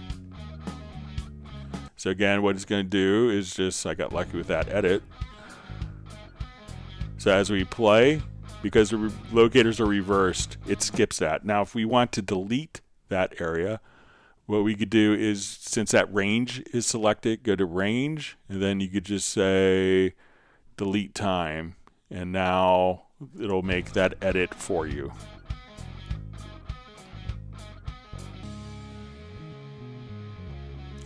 So again, select the range that you want. So if you want to do it on several tracks, you know, and once you have that, you could also just right click in the locators. And I have a preference where my range selection follows that. And so we could just right click, and there's exchange left and right locators, and then you could skip that section to see what it sounds like. And then you could delete within the range or delete between the left and right locators.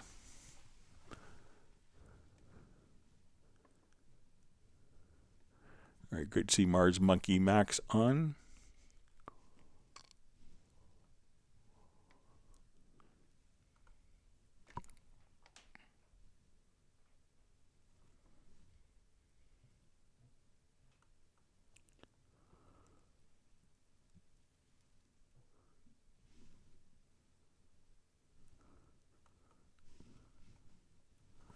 All right, reading through comments.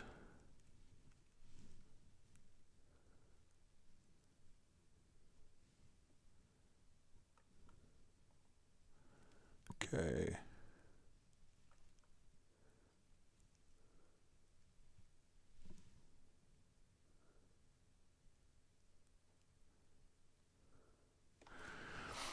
All right, wonderful to see Andy on, and he asks, hi Greg, thanks for your help. Do you know a way to use the Project Logical Editor to select rack instrument multi-out instruments, return track that plays back audio to currently visible MIDI tracks, search match? Okay,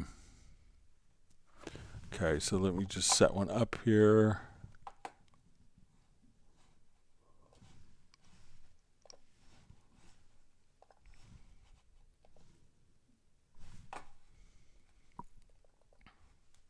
I don't know of one, but we'll see if we can figure it out quickly here.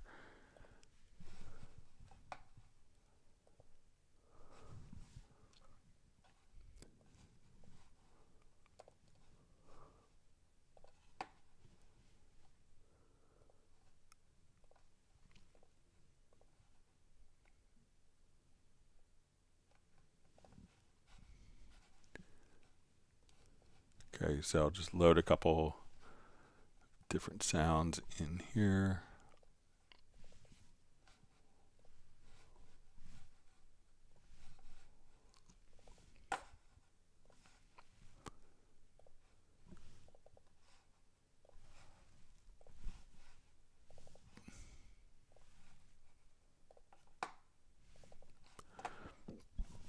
Okay, so it says, do you know a way to use Project Logical or select rack instrument multi-out instrument return track that plays back audio to currently visible MIDI tracks? All right, so I don't know. Let's see. So to select a rack instrument multi-out instrument, which return. All right, so let's say if we have these all going to multi-outs. So let's say we go to our mix, this going to main, out to 3, 4, and 5.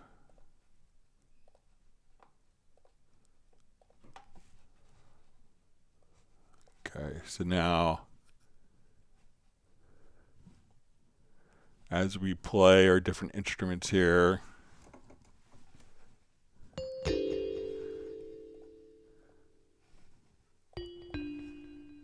all right, so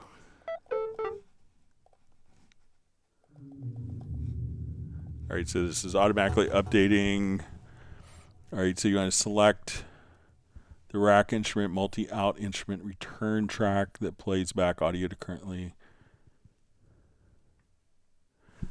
So I'm not sure if you if you want to select it or if you just want to have it, because one of the things that you could do, let's come over here and So we can see that now when I come over here that like this is going out of the main output. This track is coming out of output 2. But when we go to edit, so I'm not sure if you want to edit the particular sound. So when we play this, it's not going into that channel, but this is. But if you have it kind of set up, so say we come to MIDI 2 and then we click right here, we can say that's going to slot to, this is going to slot 3 or output 3, and then output 4, and we'll say output 5.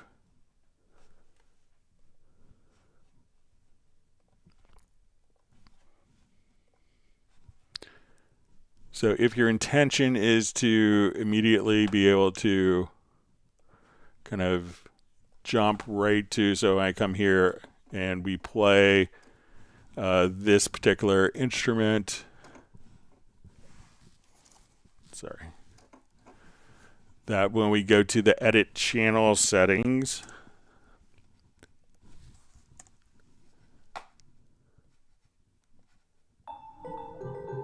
and we open this up here, that this will open up the correct, so when we go to edit this, that this is, let's just check my outputs here. So instead of slot 4,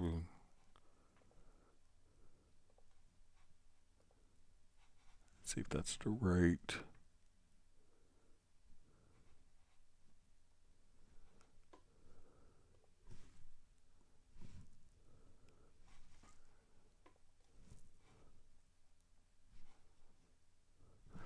But I don't know a way to kind of automatically tie those together, like from rack instruments. But I think if it's starting from an instrument track, that you can do it, and then have, so let's say if we're here and we open up our edit channel,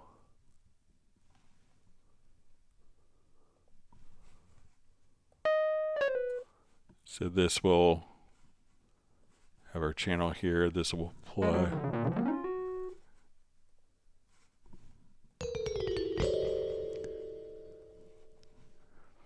So let's say if we are in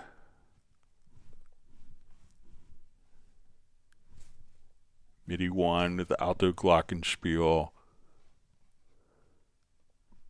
so it opens up the MIDI. And now when we play this,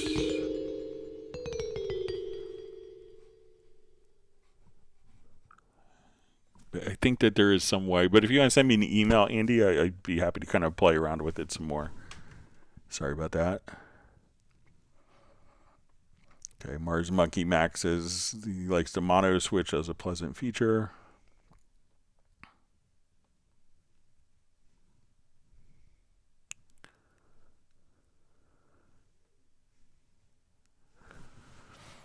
All right, so Tim Weinheimer remembered how to, you forgot how to use it, and you figured out it was on the main stereo output for supervision.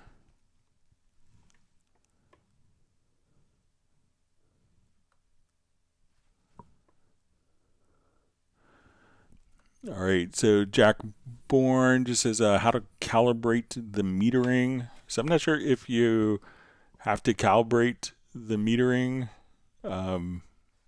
This nice new on-screen keyboard is kind of expanded.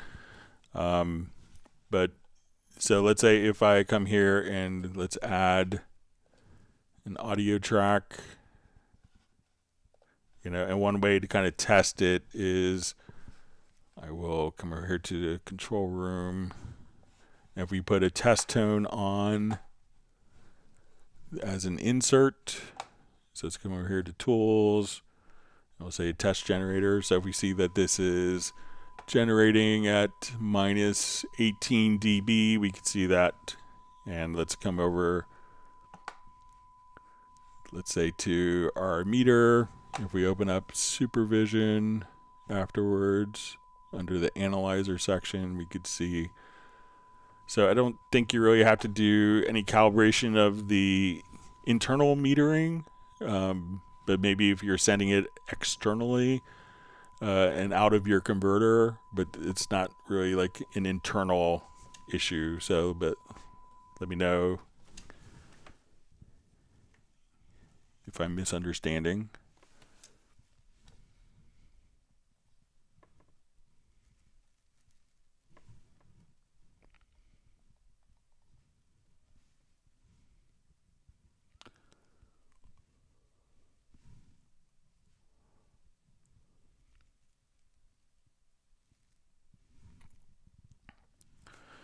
Okay, so Ian Rushmore says, when I move an insert to a different slot on the same channel, it turns off read automation. Is there a preference to toggle this behavior? All right, let's take a look. So let's say we have read automation enabled here.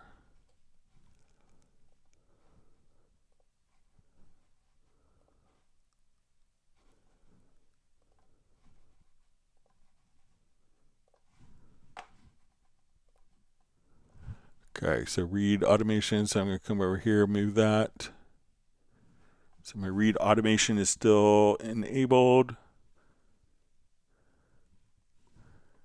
So let me know if so come here, we can see that. So let me know if it's a particular plugin that's causing it, but this seems to be not affecting the read automation status, moving the plugins around either earlier or later in the channel insert slots.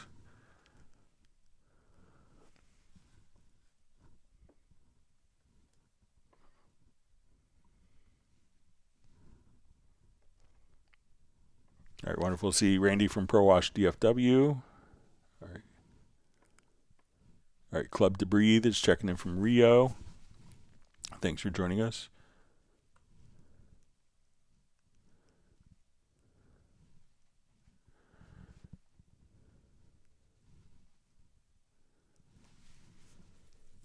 All right, so we see from Buchain Record Company Limited in Namibia, says pattern editor tutorial, please. Okay, so we'll just do a quick new project here. Okay, so I'm going to add a drum track. Sorry, wrong track type.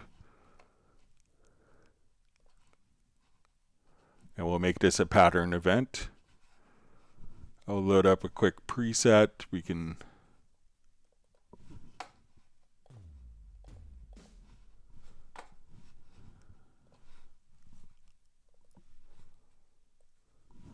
okay, so now that this is all right, and if we want to adjust some of the sounds here, we have like within the drum machine.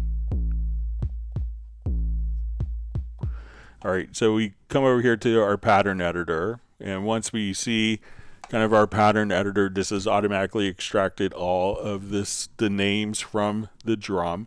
We can have it broken down into 16 slots by default and to 16th notes. These can be independent. So if I only want quarter notes for drums, like my kick drum, I could put that in, and then so we could have different divisions. So once we want to start making patterns, I could select my pattern here, and I could say I want every fourth drum beat to, so we could come over and say, like, as we're playing, so we'll say, okay, I'm going to click on fourth. So now we could have like kind of a 4 and a floor. And let's say this one I want to just put in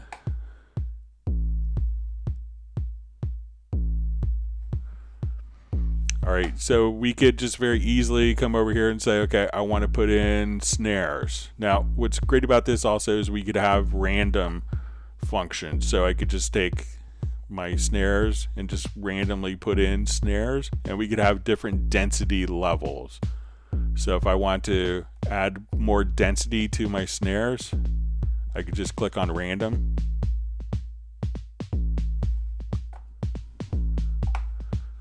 And let's say I just want to put in quick hi-hats. Now once we're at the bottom here, I could adjust the velocity of each of the hi-hats.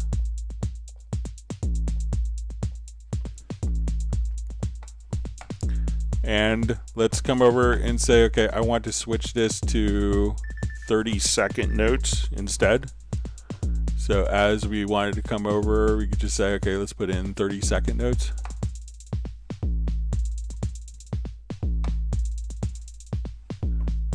So if we wanted to do like every other 30-second note here.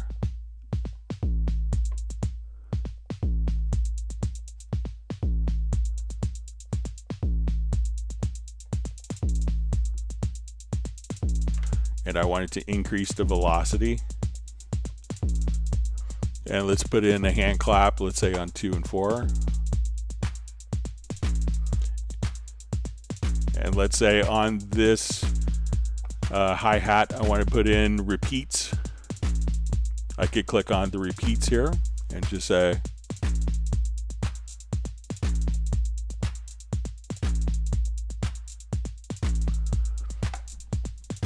I could also just say, okay, I want to come over here to the congas and let's just roll the dice.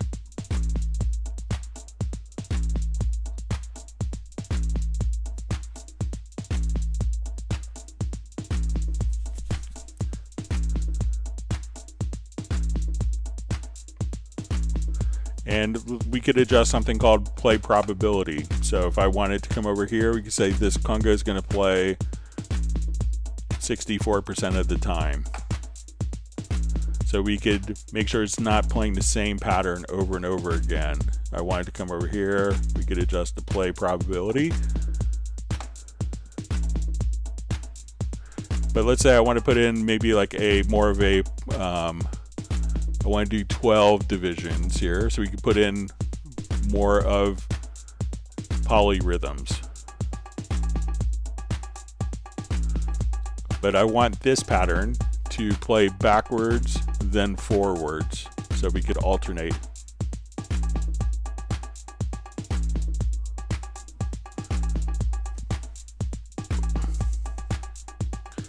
Now we could also add other elements into our pattern editor. So let's come over here and we'll just go back to our drum machine.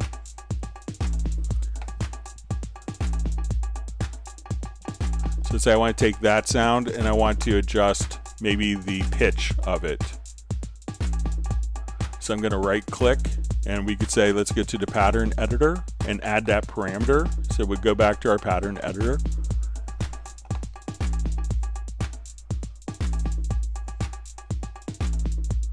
And then we'll go here to tuning. So I could just say let's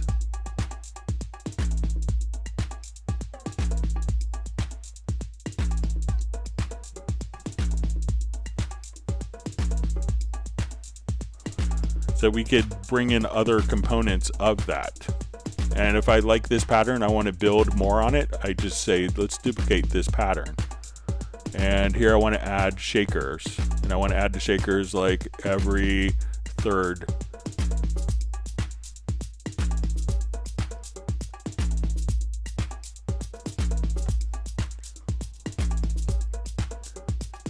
So we could bring in different elements here.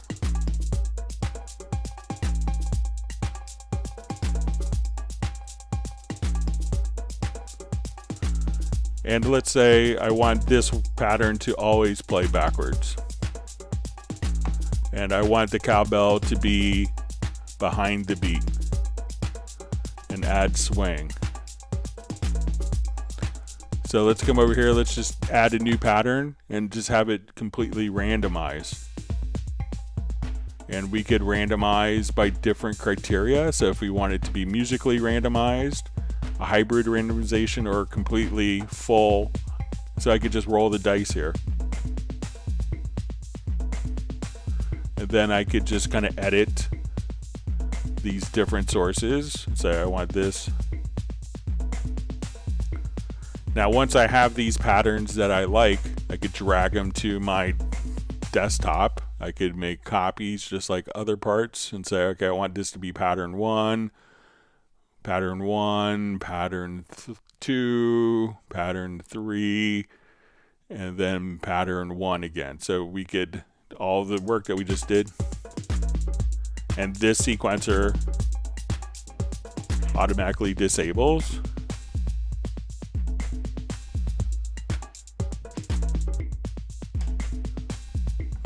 And then if I wanted to convert these into MIDI, I could just say, oh, convert the patterns into a MIDI part. And we could do our MIDI editing if we need to. So it's a quick run through of some of the great things that you could do in the pattern editor.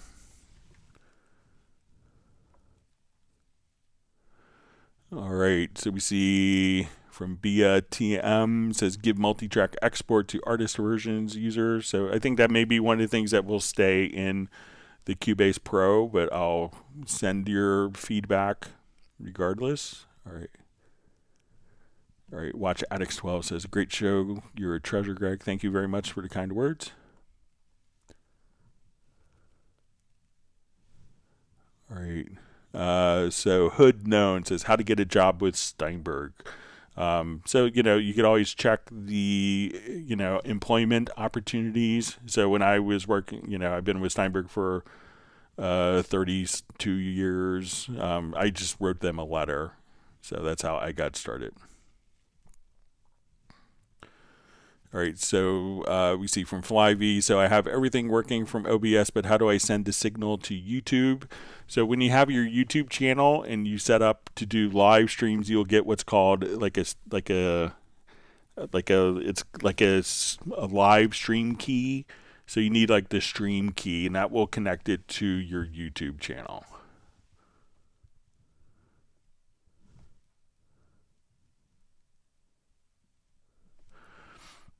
All right, so we see the Bouquet Record Company says the pattern editor needs a line cursor like on playlist window. That way the cursor moves, the pattern editor looks unfriendly to our eyes. Can it not be changed? Well, also remember that so let's say if we're in the pattern editor, that we have patterns that are playing in different directions. So if we wanted to come over here, we could just say, because when you look at it, I think you'll get used to it. But you remember that, if we're playing this particular pattern, so let's say if we're here and, all right, and we close these, that as we're doing this, let's say, okay, I want this to be, playing backwards. So if my hi-hats are playing backwards and other parts are playing forward or alternating, you can't really have a line that represents all of your different objects. So we can see that these are playing forward, then alternating, these are playing backwards. So, we see the line kind of going across, but again, think of it as these are going in multiple directions at the same time, so it won't necessarily reflect what's actually happening musically.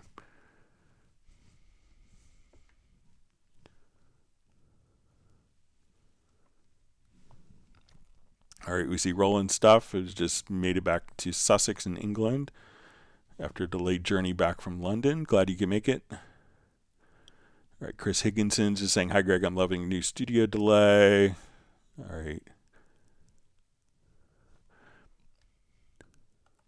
All right, we see Stella is back.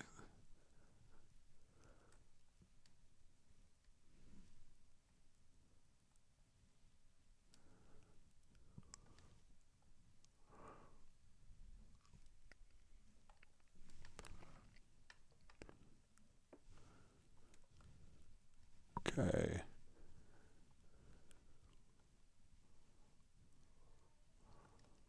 All right, so we see RWP Records says longtime Cubase user, and 14 is by far the best.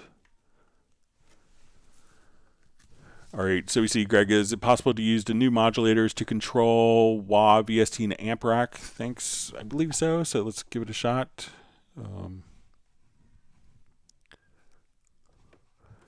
So let's just add an audio track.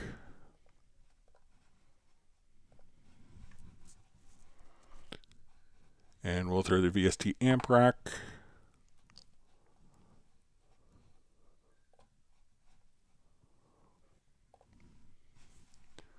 All right, so let's make it a wah-wah here. All right, and one of the cool things with the modulators, you could actually just kind of come right over here. Let's add within the plugin. If you click right here, you could open up the modulators. So let's add modulator LFO. We'll click on the parameter here. And then you can see that the modulation parameter LFO here is automatically controlling your wah-wah. So again, so if you want to see the modulators in the plugin themselves and assign the parameters. So if we now want to come over here and add a modulator, we'll make it a step modulator. We want to turn the parameter on and off. You know, you could just come over and turn on different aspects as well. All right, so let me just, all right.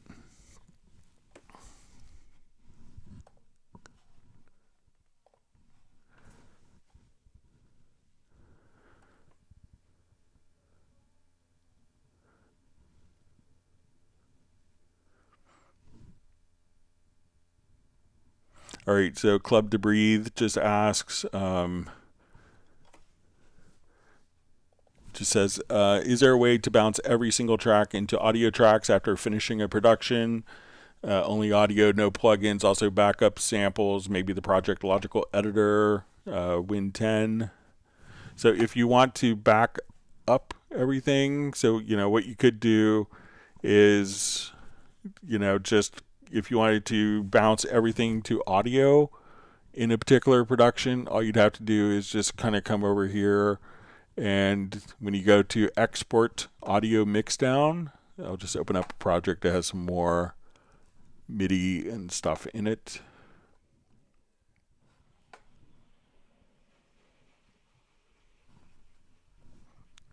But all you'd have to do is go to export audio mixdown, and then you could select everything, whether it's group tracks you want.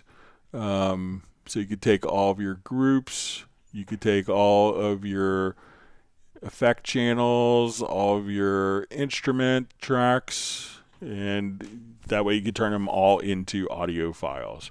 You could choose whether you want it to go once we do the batch export. So we could choose kind of all your different elements here. So group tracks, MIDI, audio, effects channels, and you could say on the effects whether you want it to be dry or to include the effects.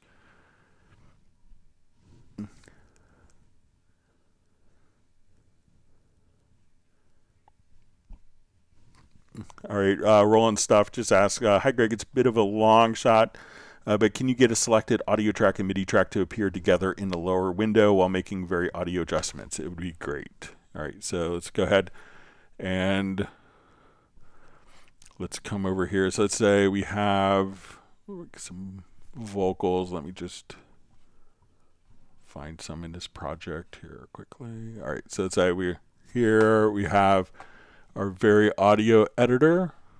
Okay, so now we could see kind of our very audio editor. Oh, we'll come over here. Now we can use a MIDI reference track. So let's say I want to come over here to the Rhodes part. So just when we come over, we could see, so now I could see the Rhodes part and see how that's interacting directly with the very audio right there.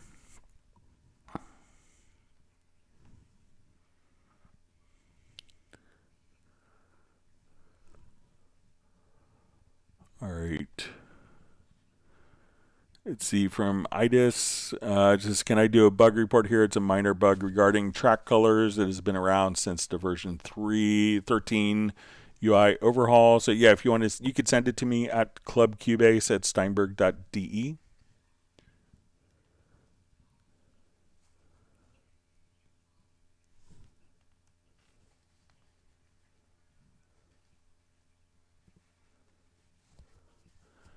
All right, so we just see it's Mac OS Sonoma. Set it so the track our new track matches that of the previous track. Let's try this real quick.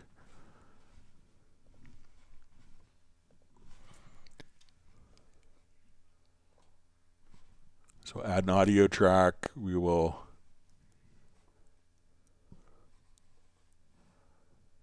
set the preference here.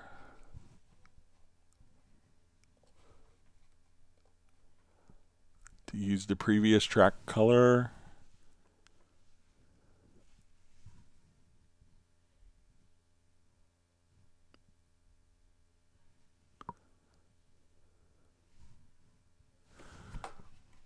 Okay, so let's go ahead and I'll just go to a new project and I'll save it as a different track preset here with a different color.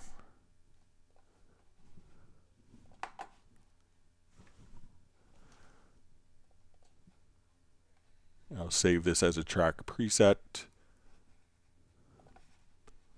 And we'll call it November 19th, 2024.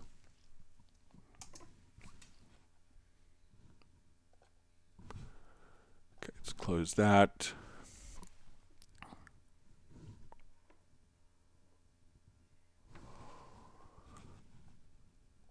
All right, so now let's go load that track preset. So we'll get media to user presets, track presets, audio. And we'll kill the filter there.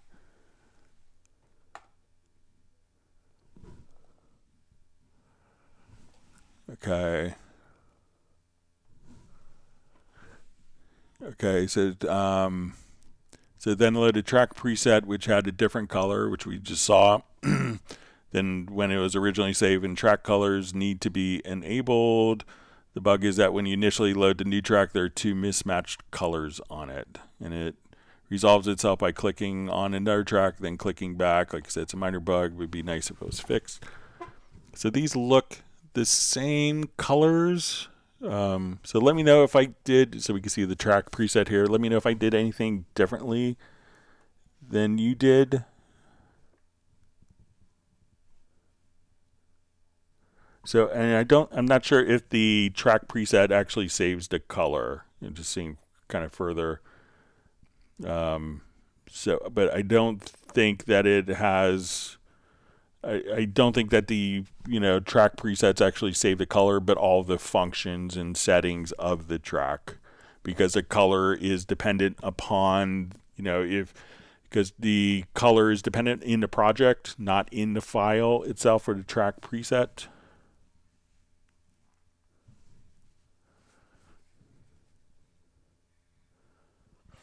Okay, let me get to some questions that were mailed in. Thanks for all the great questions from everyone. Sorry, we're going to miss. All right.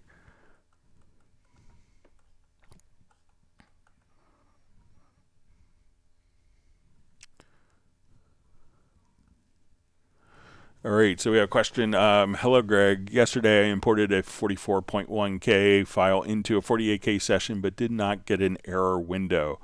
Did they change something? So it could be just the status of a preference.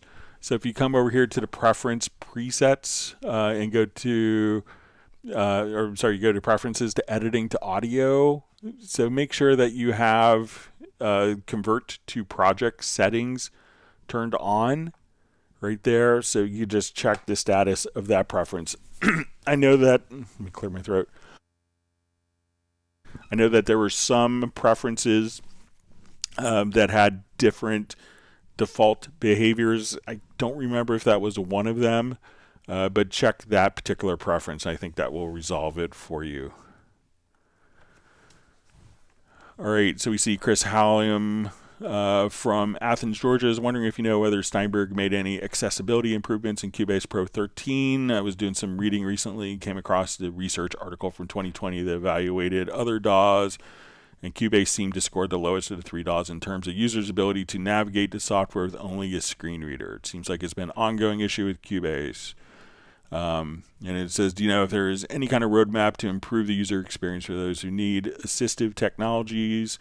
So, they're always kind of working on different aspects of the program, but it's one thing to judge the program by its ability to interact with the screen reader, but it's also the ability to how the program can function just using keyboard shortcuts. So as I've mentioned before, we've done lots of work with blind users, and why we initially set up user definable keyboard shortcuts was for Stevie Wonder. So we have lots of blind users are using Cubase. So I think judging it just on how it interacts with a screensaver versus being able to run the program itself, without the need of a screensaver, just the operation of it, Cubase does a lot of things right. So, and there's also like questions on this with Dorico. So if that, so some parts, as was mentioned in the email, like maybe the Steinberg download assistant isn't like as screen reader friendly, and Dorico maybe hasn't embraced the screen, like accessibility user features maybe. And if I was to guess, I would say that there's not a lot of blind users that are using notation software to create scores. Not to be offensive, but I haven't seen any of my blind musician friends that scoring is a big issue for them.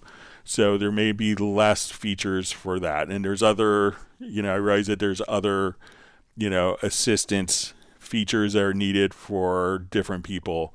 But a lot of the functions in Cubase are really well set up for working as blind users. I've worked, for years with my friend Greg Lukens, who's, one of the most brilliant mastering engineers in the world, who, when no one can figure out a problem, Greg is the guy who gets the call, and he does everything in Cubase and Wavelab blind with, and he uses a standard screensaver, but he's also like one of the smartest guys in the world too.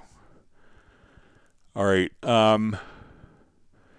So we see from Michael Marshall, put in a support request ticket. So it says VST Connect Pro stopped working after the 13.05 update. Doesn't work in Cubase 14 either. I raised a ticket on November. So let's see if I think I got this kind of set up. Let's come over here. So I got it working without, and I don't have all the audio set up for two different devices, but let me just grab my bass real quick. Hang on.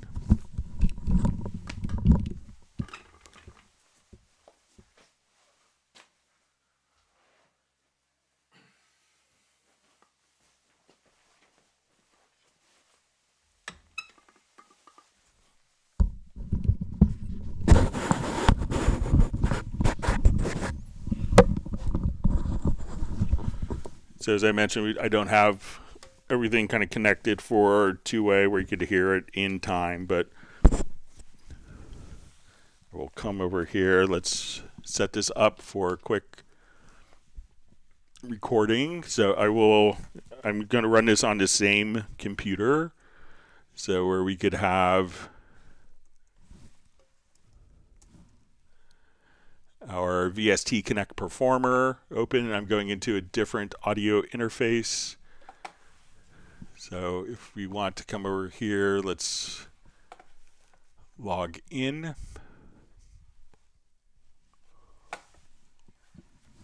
I will go over to my VST Connect Performer, and I'm using the Pro version. All right, so you can hear probably the latency.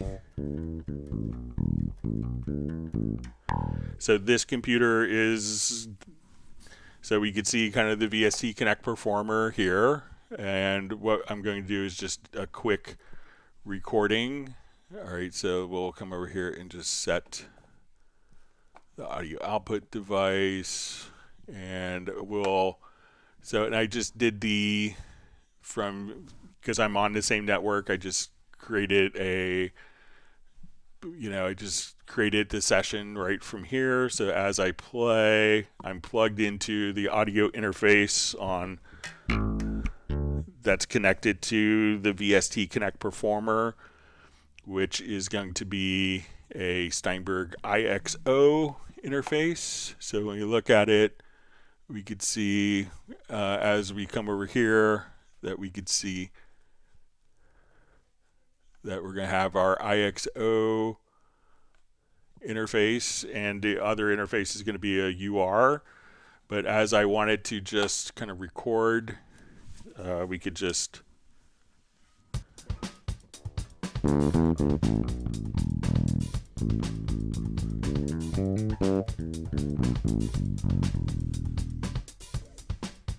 right, and I'm just going to hit record this time.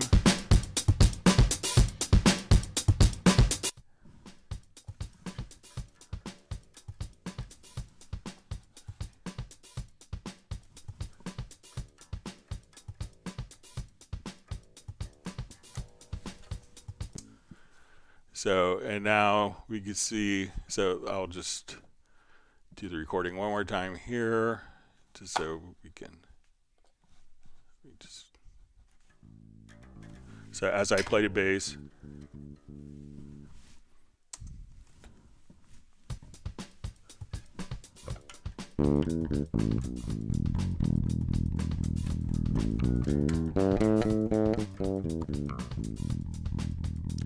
sorry, I'm monitoring from a different computer, so I have like a lot of latency, but you can see that it's recording from the Performer software right in. So, just make sure that you did a repair, because one of the things that you could do in VST Connect when you go to the VST is, just to make sure to check and repair the configuration, but that seems to be working for me. All right, let me put my bass down. Bear with me just a second.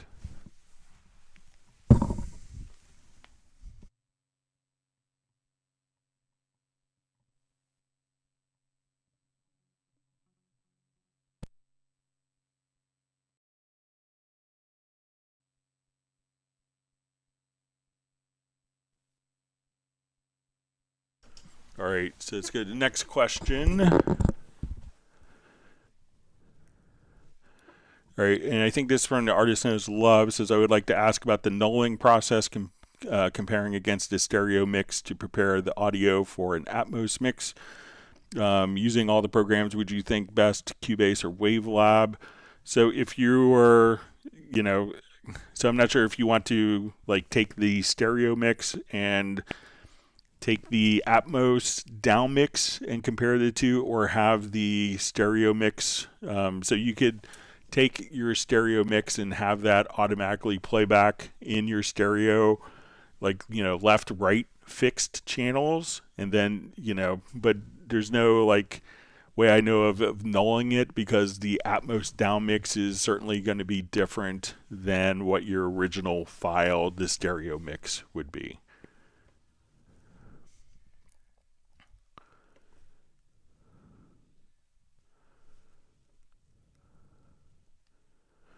All right, so we see, thanks for all, says, my problem is the right zone media section. My folders have no files. In the past they have, but no longer. The same folders have content. When I view them in the main media bay, I'm using Cubase 13. So if you have folders that are, the content is showing up in the media bay here, it could be that once you're here, you say, okay, I'm going to look for loops, and I go to accordion, or I spell something.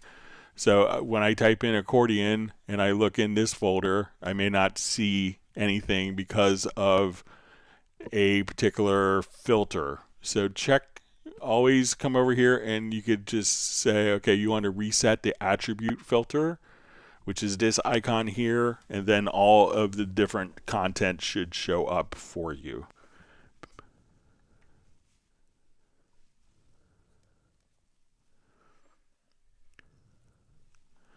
All right, we have a second question. How can I drag a section of an audio track, a few bars, say, into the sampler track? It won't let me, because the sampler track is going to be dealing with like the entire audio file. So if we come over here, let's take this section and let's see if we render it in place, or we do a bounce selection. So let's just come over. So I'm going to take that range because the sampler is going to work with the entire audio file. So let's say I want to come over here, it's bounce selection, and replace that particular event. Now we could drag that event into the sampler track. So you probably would need to treat that, otherwise it's going to be working entirely as a different audio file. It's going to take the entire audio file over. Let me see if I could quit my VST Connect. So try doing a render in place and making that a separate file there. So now you could just drag that file, so we see it didn't take from the beginning. So select it with the render in place, and then you could drag a portion of the audio file over. Okay, so we have a question. I'm looking for Cubase software about 20 years ago. It's a faithful tool for me. I made hundreds of recordings and videos. I'm about to produce an important book. So recording a text in several languages, but the crucial problem is that the technician who hardened my computer made a copy and paste to back up my Cubase files and formatted the computer. It did him a lot of good, but I can't open my songs anymore since the Cubase software has been deleted. So I downloaded Cubase 14. It opens up my files, but the software has become very difficult for me. Lacks the simplicity, too precise for my taste. In addition, my age, I have a hard time understanding, especially into Cubase wallpaper, all black, really have a hard time. So I need a Cubase 5.7 formula, but with white background and in French. So if you want to change the editing background, so your Cubase 5 and 7 projects should open up. It's the same file format, but when you go to your preferences, go to the user interface, and when you see color schemes, we can now come over here to the project area background. So if we want to just make this, white like previous versions, you could do it just like that. So we could just, and if you want to go into the editor area backgrounds, we can make those white as well. So, and if you want to change the language back to French, so let's say if let's set it back to default values.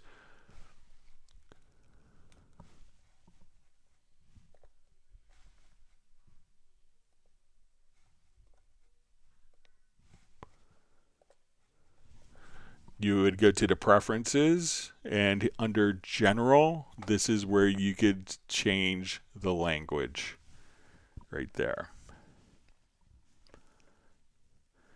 All right, so we had a question. So I was using HSO in Hallian the other day, and I used to trigger the whole tone articulations in violins. Nothing happened. If I used a half tone articulations or really any of the other ones, they work fine.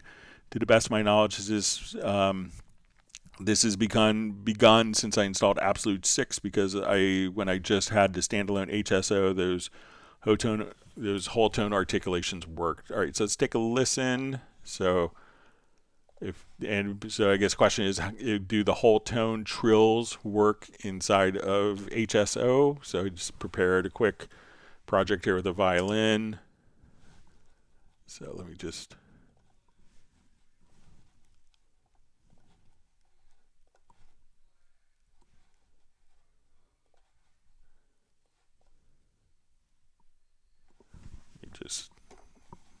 open up the instrument real quick, see if we need to.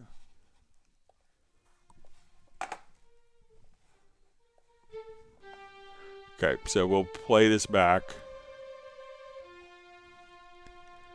And so this seems to be doing, I have like the whole tone and half tone articulations here. So we start off with legato, then I do half tone trill, legato, spiccato, legato, and then a whole tone trill and a second to the last note. And let's listen to it.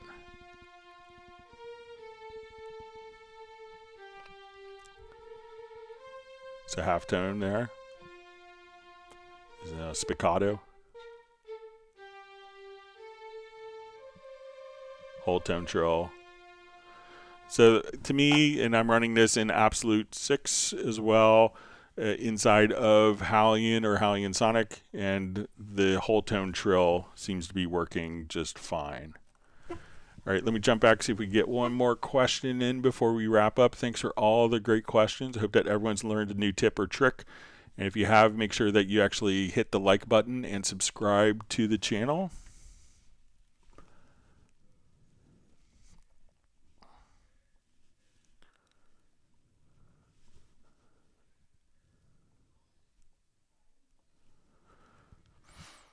All right, so we see from Ian Rushmore, clarification says, thanks, Greg, with the read automation. It turns off the read on the lanes of automation for the plugin. Write some automation, move the plugin, and the R turns off in the lanes range. All right, so let's say I have this drum playing.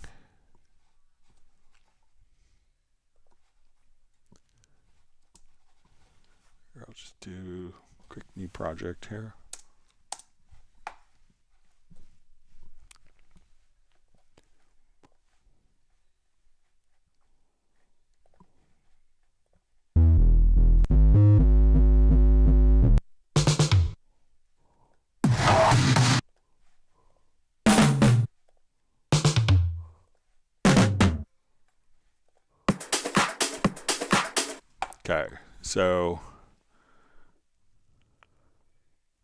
Okay, so let's say we have this track playing. We go to our inserts, and let's throw studio delay on, and let's throw volume plugin on. Okay, and we'll automate some of these parameters.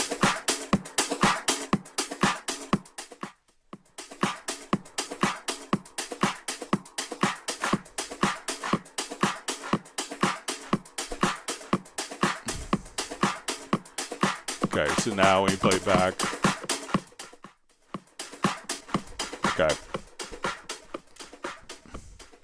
okay, so thanks, Gary, with read automation, turns off the read of the lanes of automation for the plugin.